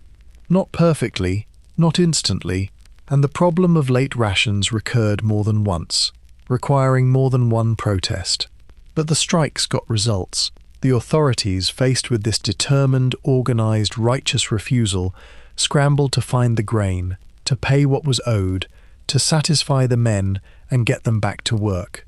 Because the work was important, and the men knew it was important, and they used that knowledge as leverage. The tomb of the god-king could not be finished by hungry men who refused to lift a chisel, and so the grain was found. What this tells us runs deep. It tells us that these workers had a sense of their own rights, their own worth, their own collective power. It tells us that the relationship between the laborer and the state was understood on both sides as a bargain, an exchange, work for food, and that when one side broke the bargain, the other side could and did push back. This was not a world of cowering, helpless serfs. It was a world where working people could stand up, together, and demand justice, and be heard. There is something deeply moving and deeply modern in that. The first strike in history, over the most basic of grievances, food, wages, fairness. The men of Deir el-Medina, hungry and determined, marching on the temples, refusing to work until they were paid. They set down, in the dry sand of Egypt, a marker that would echo down the millennia, all the way to our own age of unions and picket lines, and the long human struggle for fair treatment at work. And they were the first, our village of tomb builders, the first. Let that image of the hungry workmen marching on the temples, demanding their due, settle gently in the dark. We turn now to how such disputes were more usually settled, to the courts and the oracles, and the strange machinery of village justice. Most quarrels in the village did not rise to the level of a strike, of course. Most were the small, endless, ordinary disputes of people living close together, and the village had its own machinery for settling them, a machinery that mixed law and religion in a way that is thoroughly, delightfully Egyptian. There was a local court made up of respected members of the community, the foreman, the scribe, senior workman, who would hear cases and render judgments. And the cases they heard are, once again, a window straight into the beating heart of ordinary life, because they were almost entirely about the stuff of daily existence. Debts, above all. This man lent that man a tool, or a donkey, or a quantity of grain, and was not repaid. Property disputes, inheritance quarrels, accusations of theft, the failure to deliver goods that had been paid for. The village court ground through this endless human traffic of grievance and obligation, week after week, year after year. The proceedings could drag on, sometimes for years, the same dispute reappearing again and again in the records, adjourned, revisited, argued over, the ancient equivalent of a case that just will not settle. People made statements, swore oaths, called witnesses. It was, for all its ancient trappings, a recognizable system of justice, a way for a community to resolve its conflicts without them collapsing into violence. But alongside the human court sat something stranger and more wonderful, the oracle. When a matter was especially difficult, or especially disputed, or when human judgment seemed insufficient, the villagers turned to a god for the verdict. And the god they turned to, above all, was a deified former king, Amenhotep I, who, along with his mother, was regarded as a special patron of the village, its divine protector. Here is how it worked, and it is marvelous. On a festival day, the image of the god, the statue, would be brought out and carried in procession on a portable shrine on the shoulders of priests, who were often the workmen themselves taking on this sacred role. And then a question would be put to the god. It might be a legal question. Is this man guilty of the theft? Who is the rightful owner of this property? Sometimes the questions were written on ostraca and placed before the god, a yes on one side, a no on the other. And the god would answer through the movement of the shrine. The bearers, moved, they believed, by the divine will, would cause the shrine to dip forward toward the correct answer, or to move backward, or to grow heavy, or to surge toward a guilty party.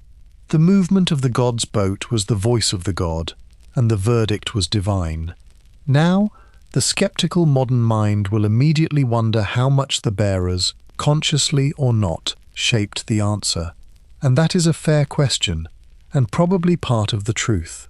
But set that aside for a moment and feel the beauty of the idea.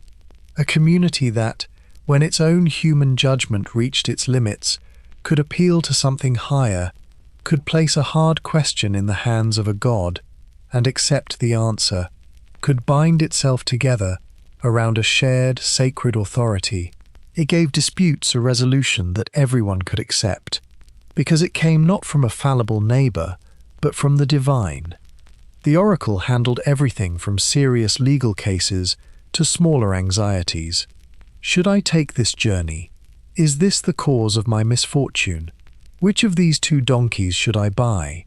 The god was consulted on matters great and small, a divine advisor woven into the fabric of everyday decision-making, always there, borne through the streets on festival days, ready to answer.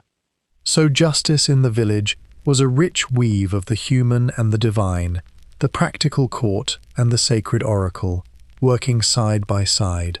Disputes were aired, weighed, argued, and settled, whether by the judgment of respected elders or by the movement of a god's golden boat.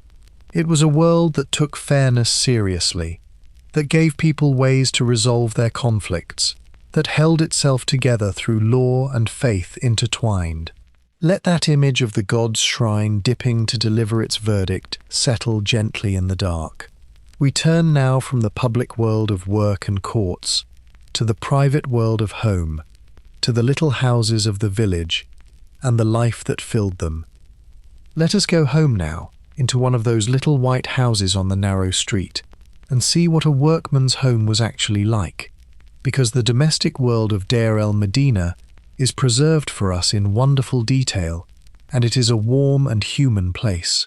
The houses were narrow and deep, terraced together along the street, sharing walls with their neighbours. You entered from the street into a first room, and this front room often held something special, a kind of built-in platform or enclosed bed, raised off the floor, decorated, that scholars believe was connected to childbirth and to the household gods, a sacred domestic space associated with fertility and protection, and the goddesses who watched over women and babies. From there you passed into a main living room, the heart of the house, taller than the other rooms, with a raised roof supported by a column or two, where the family gathered, where guests were received, where a low platform along the wall served for sitting and sleeping. Beyond that lay smaller rooms, storage, sleeping spaces, and at the back, the kitchen, often partly open to the sky, with its oven and its grindstone and its storage jars. And then, crucially, there was the roof. In a hot land, the flat roof was precious space. People used it for storage, for work, and above all for sleeping in the warm months, up in the open air under the enormous desert sky, where whatever breeze there was could reach you and the worst of the day's heat had drained away. Imagine that, lying on the roof of your little house on a warm night, the whole family around you, the stars blazing overhead in a sky undimmed by any electric light, the village quiet, the desert vast and silent beyond, falling asleep under that sky, night after night.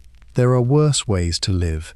The houses were not large, and families were not small, so life was close, intimate, crowded. But it was also cool and shaded and sensibly built for the climate. The thick mud brick walls keeping out the worst of the heat, the high living room drawing the hot air up and away, the whole design the product of thousands of years of learning how to live comfortably in a hard, hot land. And they were decorated too, painted with images of the household gods, kept with care, made into homes in the fullest sense. When the workman came down from the hills on his rest days, this is what he came home to, this warm, close, shaded little house. His family gathered in the tall living room or up on the roof under the stars. The smell of bread and cooking, the household gods watching over the doorways, the neighbours a wall away, their voices a familiar murmur, his own bed, his own hearth, his own small kingdom of the domestic, waiting for him at the end of the long walk down from the tombs. There is a particular sweetness to the idea of coming home, is there not? It is one of the oldest and deepest human comforts. The return, the door that is yours, the people who are waiting, the familiar rooms, the familiar smells, the familiar faces. After the work and the walk and the world, to come home and be home and rest. The men of the village knew that sweetness intimately, walking down out of the hills toward the smoke of their own hearths, toward the little white houses where their families waited. And tonight, in your own way, in your own home, you know it too. You are home, you are safe, you are held. The work of the day, whatever it was, is behind you, over the hills, unable to follow you here. This is your rest. This is your roof, under the stars. Let yourself sink into it. Let that warm image of the little house at evening, family gathered, gods watching, stars overhead, settle gently in the dark. We turn now to the women of the village who ran these homes and whose work held the whole world together. We have spoken a great deal about the men, because it was the men who went up to the tombs, whose attendance was recorded, whose names fill the work records. But the village could not have existed for a single day without the women, and their world, though less directly documented, was every bit as vital and in many ways more interesting. While the men were away in the hills for their 8-day working stretches, the village was, in effect, run by women. They managed the households, and household management in the ancient world was no small thing. It was a whole economy. The women ground the grain, and this was heavy, constant, back-breaking labour, hours every day spent kneeling over the grindstone, turning grain into flour, and it is in the bones of Egyptian women that we can read the toll of it, in their worn knees and their strong arms. They baked the bread, they brewed the beer, that essential daily staple, again and again, because it would not keep. They cooked the meals, tended the children, kept the house, spun and wove cloth, cared for the animals, managed the stores. And they did more than domestic labour. Egyptian women, remarkably for the ancient world, had real legal and economic rights. A woman could own property in her own name. She could buy and sell, and enter into contracts, and lend and borrow, and go to court, and inherit and bequeath. She could run a business. Marriage did not swallow up her legal identity, as it did in so many other ancient cultures, and later ones too. She kept her own property, and her own standing, and her own name. This was genuinely unusual, and it made Egyptian women, by ancient standards, extraordinarily free and independent. So in the village, women were economic actors in their own right. They traded. They ran the small internal economy of goods and services while the men were away. They made things and sold them. They lent grain and collected debts. Some women grew wealthy and independent. The records show women involved in property disputes, in trades, in the full business of economic life, not as appendages to men, but as people in their own right. There were also women who served the temples and the cults, singers and musicians and priestesses, for whom religious service was a role and an honour. Music, in particular, was strongly associated with women in the service of the gods, especially the goddess Hathor, that goddess of joy and music and love. The rattle of the sistrum, the sacred instrument, was a woman's offering, a way of pleasing the goddess and driving off chaos with sound and rhythm. And at the centre of it all was motherhood, and the household, and the raising of children, which the Egyptians valued enormously. Children were treasured, wanted, prayed for. That special platform in the front room, connected to childbirth, speaks to how central the bearing and protecting of children was to the life of the home. The household gods, the protective spirits invoked at the doorways, were often precisely the ones who guarded women in childbirth and watched over infants, the gods of the domestic and the fertile and the safe. So when we picture the village, we must not picture it empty during the working days, a ghost town waiting for the men to return. We must picture it alive, humming, run by women, the grindstones turning, the bread baking, the beer brewing, the looms clacking, the children playing in the dust, the women trading and managing and deciding and holding the whole intricate machinery of daily life together. The men built the homes of the dead up in the hills. The women built and sustained the home of the living, down in the village day after day, and both were essential. Both were the work that made the world go round. Let that image of the village alive with the work and the strength and the independence of its women settle gently in the dark. We turn now to what everyone, men and women and children alike, did when the work was done. We turn now to leisure and games and the pleasures of rest. When the work was done and the meal was eaten and the long day was fading, how did the people of the village pass the warm evening hours? What did they do for pleasure, for fun, for the simple enjoyment of leisure? Quite a lot, as it turns out, and much of it is charmingly familiar. They played games. The Egyptians loved board games, and the greatest of these, the one played across all of Egyptian society from peasants to pharaohs, was a game called senet. It was played on a board of 30 squares, in 3 rows of 10, with pieces moved according to the throw of casting sticks or knuckle bones, a game of both luck and strategy, a bit like a distant ancestor of backgammon. People played it constantly, and boards have been found everywhere, from the finest scratched into a paving stone for a quick game on a break. And senet was more than a game. It took on a deep religious meaning, becoming a symbol of the journey of the soul through the dangers of the afterlife, so that to play senet was, in a sense, to rehearse your own passage into eternity. But mostly, of course, it was just fun, a way to pass an evening, to compete with a friend, to enjoy the small drama of the dice.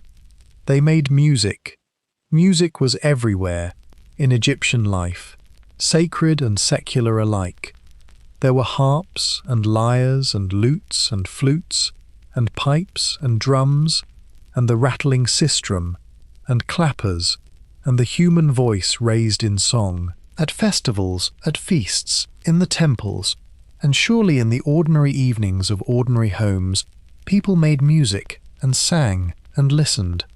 The banquet scenes painted on tomb walls show us musicians and singers and dancers entertaining the guests, and we can imagine the same pleasures, more modestly, in the village, an evening warmed by song. They danced. The Egyptians danced with energy and joy, at festivals and celebrations, acrobatic dancers and graceful dancers, professional performers and ordinary people caught up in the rhythm of a feast. Dance was entertainment, and it was worship, and it was pure human delight, the body moving to music under the warm sky. They told stories. Egypt had a rich tradition of tales, adventures and fables and myths and love poems and wisdom literature, some written down and surviving to this day, many more surely told aloud, passed from mouth to mouth in the evenings, the ancient pleasure of a good story shared in the lamplight. There were tales of shipwrecked sailors and enchanted islands, of magicians and princes, of talking animals and clever tricks, the eternal human hunger for narrative satisfied around the hearth, and they simply enjoyed one another's company. The banquet, the feast, the gathering of friends and family over food and beer and wine, this was a central pleasure of Egyptian life, and the tomb paintings returned to it again and again, because it was one of the things people most hoped to carry with them into eternity.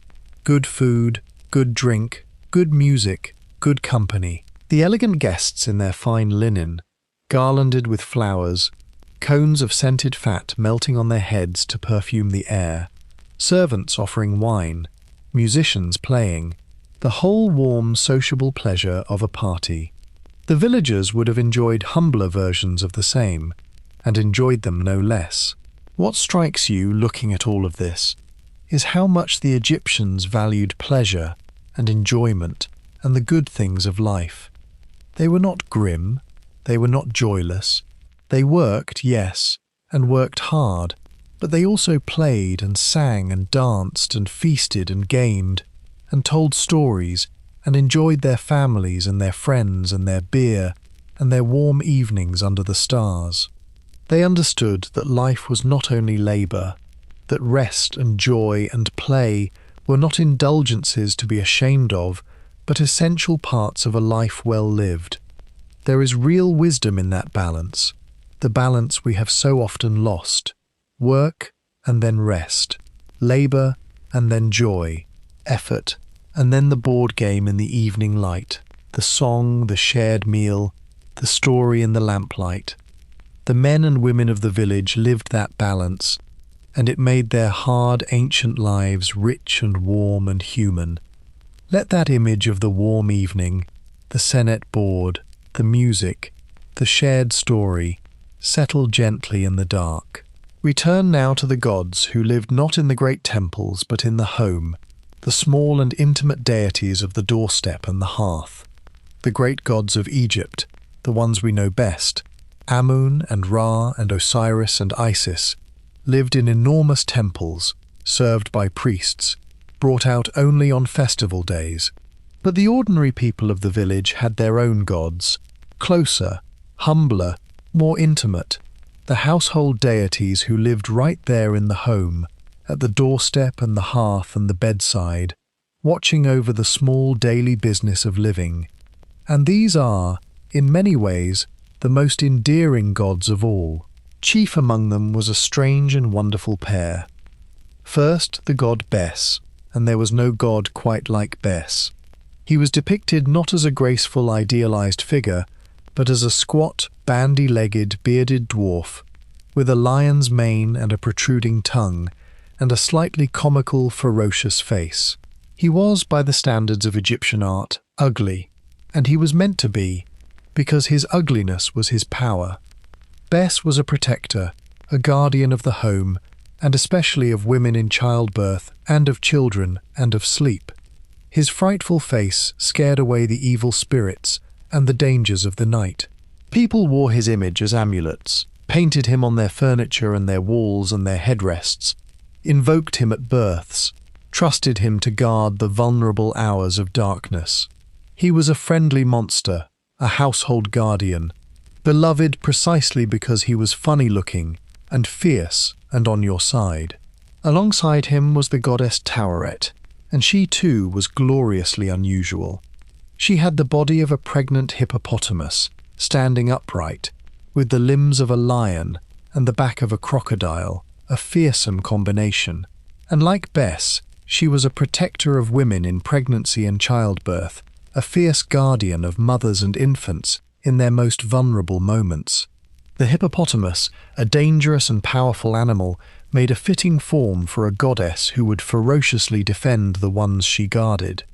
Amulets of Taweret were treasured, invoked when a baby was coming, trusted to see mother and child safely through. These were the gods of the village home, not distant and cosmic, but close and practical and personal. Gods you turned to at the moments that mattered most in an ordinary life, the coming of a child, the dangers of the night, the protection of the family. And they were joined by the honored dead, the ancestors, who were also part of the household's spiritual world. Families kept busts and images of their deceased relatives, set up in the home, and made offerings to them, and even wrote letters to them, actual letters to the dead, asking for help or complaining of misfortune or begging the ancestor to intercede on their behalf in the unseen world. The dead were not gone. They were family still, present in the home, able to help or to be appealed to, woven into the daily fabric of life. So the spiritual world of the village was warm and close and populated. Bes at the doorway, tongue out, scaring off the demons. Taweret guarding the mother and her baby. The ancestors on their little shrine, receiving offerings, receiving letters, watching over their descendants. The household gods were not abstractions. They were members of the family, in a sense guardians and helpers and presences, making the home a place of protection and care, seen and unseen. There is something deeply comforting in this vision of the sacred. Not a distant, terrifying deity in a far-off heaven, but friendly guardians right there in the home, at the doorstep, at the bedside, watching over your sleep, protecting your children, standing between you and the dangers of the dark. The funny, fierce face of Bes keeping the night terrors away. The strong hippopotamus goddess guarding the vulnerable. The beloved dead still near, still caring. A home full of protective presences, so that when you lay down to sleep, you were watched over and safe.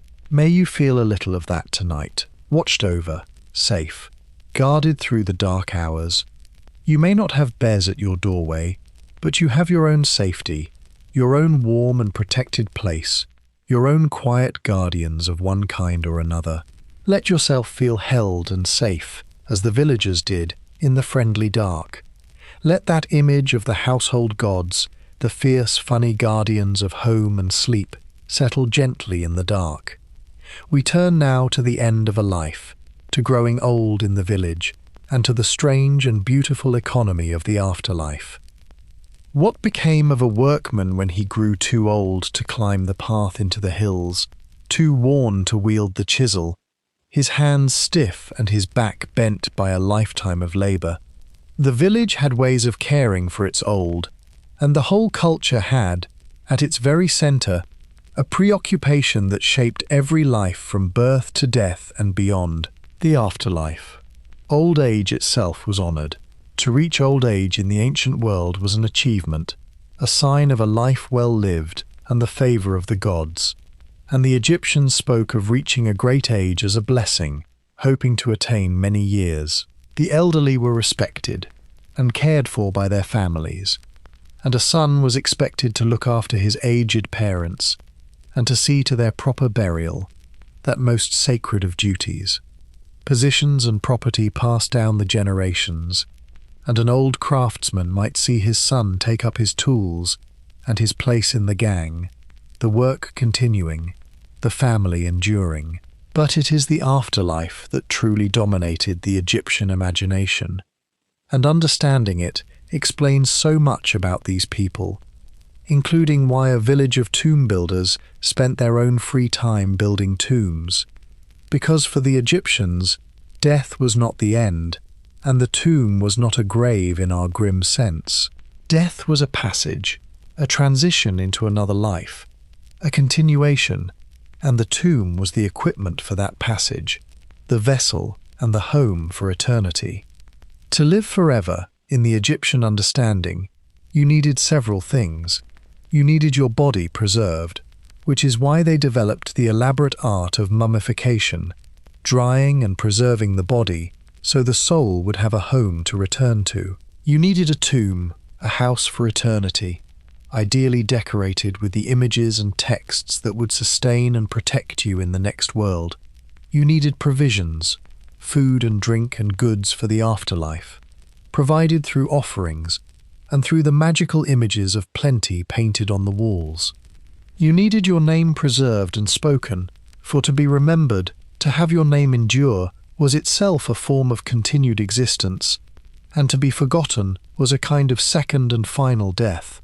And you needed to pass the judgment, the great weighing of the heart, where your deeds in life were assessed against the feather of truth, and only the worthy passed on into the eternal paradise.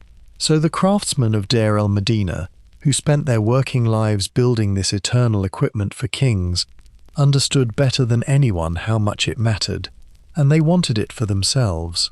And so, in their free time, on their rest days, they built and decorated their own tombs, smaller and humbler than the royal ones, but made with the same love and the same skill. And because these were the finest craftsmen in Egypt, their private tombs are exquisite, glowing with colour, painted with scenes of the fields of paradise and the journey of the soul and the loving reunions of family in eternity.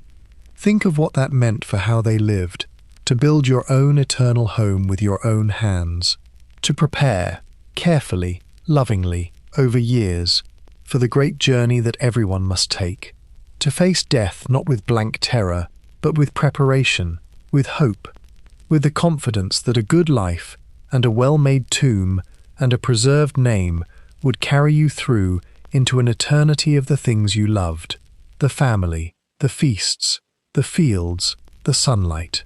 Death for them was not oblivion, it was the great continuation, and they built toward it all their lives. There is a deep peace in that, a peace we have largely lost in our own age, which so often turns away from death entirely, refuses to look at it, leaves it unprepared for. The Egyptians looked at it steadily all their lives and prepared and hoped and built their beautiful tombs and were, one senses, less afraid. To live well, to be remembered, to prepare a home for eternity, and then, when the time came, to make the great crossing into the light. It is a gentle way to hold the hardest fact of all. Let that image of the old craftsman, his work done, his tomb prepared, his name secured, ready for the great journey, settle gently in the dark. We turn now, as our night draws toward its close, to the great comparison, to what all of this means for us, and for the way we work and rest today. We have wandered a long way through the little white village at the edge of the desert. We have climbed the path to the tombs, and rested in the huts, and painted the walls by torchlight. We have counted the rest days, and the festivals, and the sick days, and marvelled at how much time these ancient workers had that was their own. We have feasted with them, and drunk their beer, and watched them strike for their bread and appeal to their gods. And now, as the night deepens, let us gently gather it all together, and ask the question that has been quietly waiting all along. What did they have that we have lost? Because the comparison is genuinely startling, and it is worth facing, gently, without guilt, just as a thing to notice.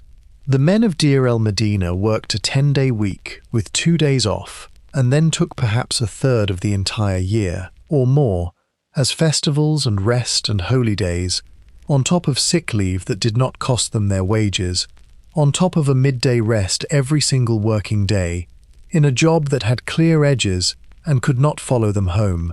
Their food was provided, their essential security was, for its time, remarkable. And when the system failed them, they had the standing and the solidarity to demand justice, and to get it. Now hold that up against the modern working life, so much of it. The 5 or 6 day week, the 2 or 3 weeks of annual leave, hoarded and never quite enough. The work that follows us home in our pockets, buzzing at dinner, glowing at bedside, colonizing the weekend, dissolving the line between labour and rest until there is no clear edge anywhere, no place the work cannot reach. The guilt around rest, the sense that to stop is to fail, to nap is to be weak, to take time is to fall behind. The loneliness of our scattered leisure, spent recovering rather than celebrating, alone rather than together. I want to be careful here, and fair, because it would be easy and false to romanticize the past. Ancient life was hard, in ways we can barely imagine. It was short, disease was everywhere, and often untreatable. Infant death was common. The teeth, remember, were terrible. The physical labor ground the body down. There was no anesthetic, no antibiotic, no safety net beyond the family and the community. A bad flood, a failed harvest, a plague, a war, and everything could collapse. We have gained enormous things, precious things, medicine and comfort and safety, and knowledge and lifespan, and I would not trade them, and neither would you. But it is possible to be grateful for what we have gained, and at the same time to notice, honestly, what we have lost along the way. And what we seem to have lost is precisely this: rest that is protected and complete, work that has edges, leisure that is shared and communal and joyful rather than scattered and lonely and exhausted, a calendar shot through with celebration rather than a grey grid of identical days, the sense that stopping is not failure, that the midday rest is wisdom, that a third of the year given to festival is not laziness but life. The men of the village would, I think, be baffled by us. All this wealth, they might say, all these miracles, this light without fire, this endless food, this medicine, and yet you work yourselves into the ground, and rest so little, and so poorly, and so alone. Where are your festivals? Where is your midday sleep? Where is the beer that comes without labour, the door that shuts out the work, the whole community resting together as one? You have gained so much, and lost the very thing that made the hardness bearable, the rest that made the work worth it. I do not offer this as a lecture, or a burden, or one more thing for you to fix. You have enough of those. I offer it only as a quiet thought to carry into sleep.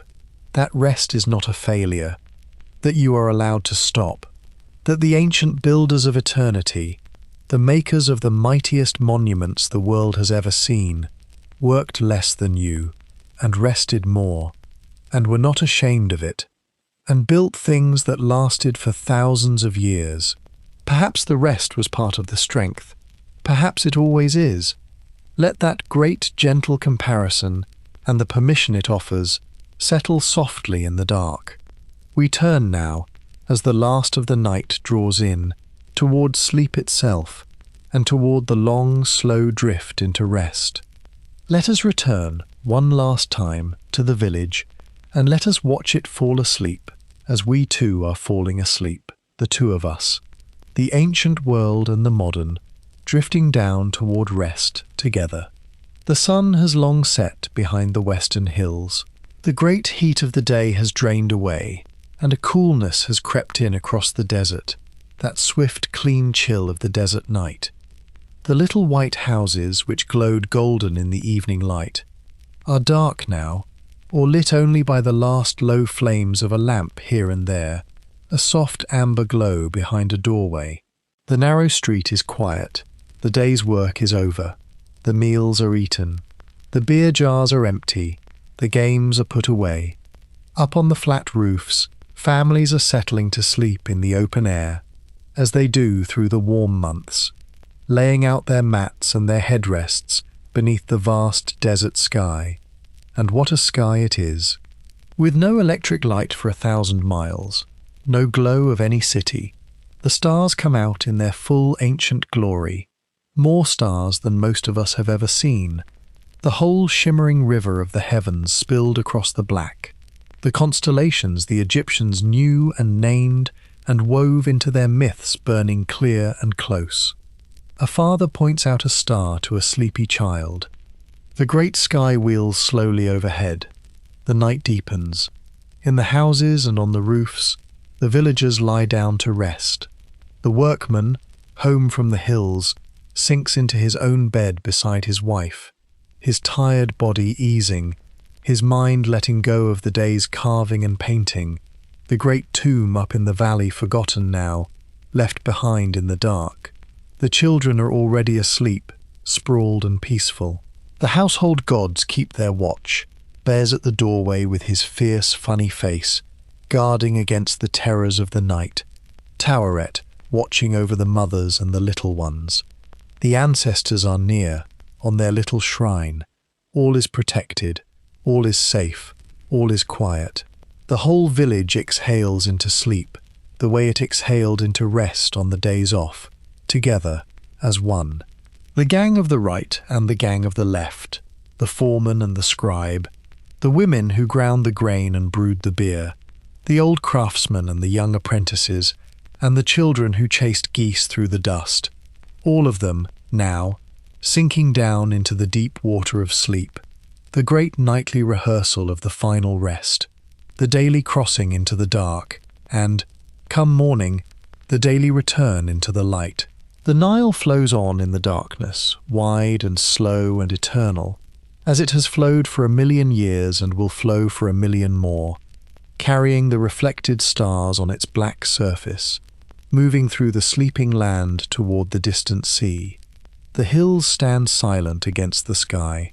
The tombs wait in their valley, half finished, the paint drying on the walls, the gods and kings and stars glowing faintly in the dark, patient, eternal, unhurried. And the village sleeps. There is nothing left to do now. The work will still be there in the morning, over the hills, when the light returns, but it cannot reach into the night, cannot disturb this rest, cannot follow anyone into sleep. The night belongs entirely to rest. This is what the day was for, in the end. This deep, protected, complete rest, under the ancient stars, guarded by the friendly gods, surrounded by family, held by a whole sleeping village and a whole sleeping land. And you are part of it now, drifting there in your own dark and quiet place, 3,000 years away, and yet somehow right there among them, sinking down into the same deep water, under the same old stars, toward the same complete and gentle rest. Let that image of the whole village asleep beneath the desert stars settle softly, deeply, gently in the dark. We turn now, one final time, toward your own rest, and toward the long, slow drift into sleep. There is nothing more to learn tonight, nothing more to hold. You can let all of it go now, the village and the tombs, the festivals and the flood, the beer and the bread and the friendly funny gods. Let it drift away, like the last of the lamplight fading behind a doorway. You do not need to remember any of it. It has done its work, which was only to carry you gently, quietly, unhurriedly, toward sleep. Feel how heavy your body has become, sinking into the bed, into the warmth, into the dark. Feel the small distances between you and everything else, growing softer, growing longer, growing less important. There is nowhere you need to be. There is nothing you need to do. The whole world can take care of itself for a few hours. It always has. It always will. Let your breathing go slow and deep and easy, each breath a little longer on the way out, each exhale letting go a little more. There is nothing to hold on to. There is nothing to solve.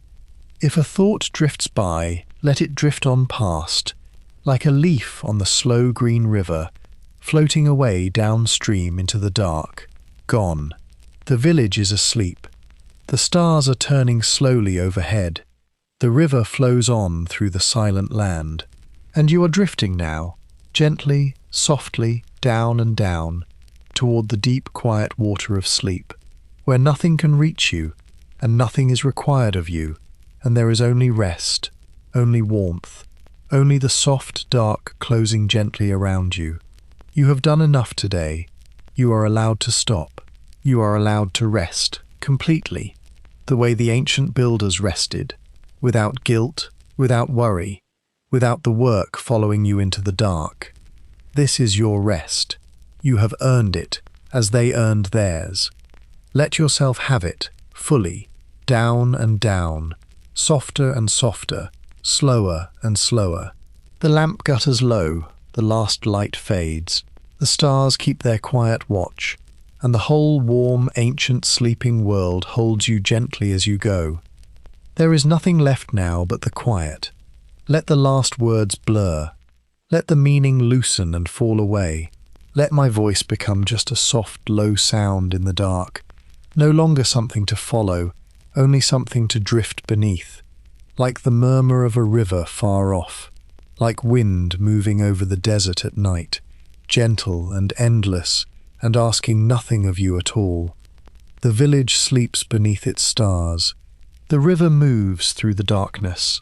Somewhere in the hills, half-painted gods glow faintly on the walls of a tomb, waiting patiently for a morning that is still hours and hours away.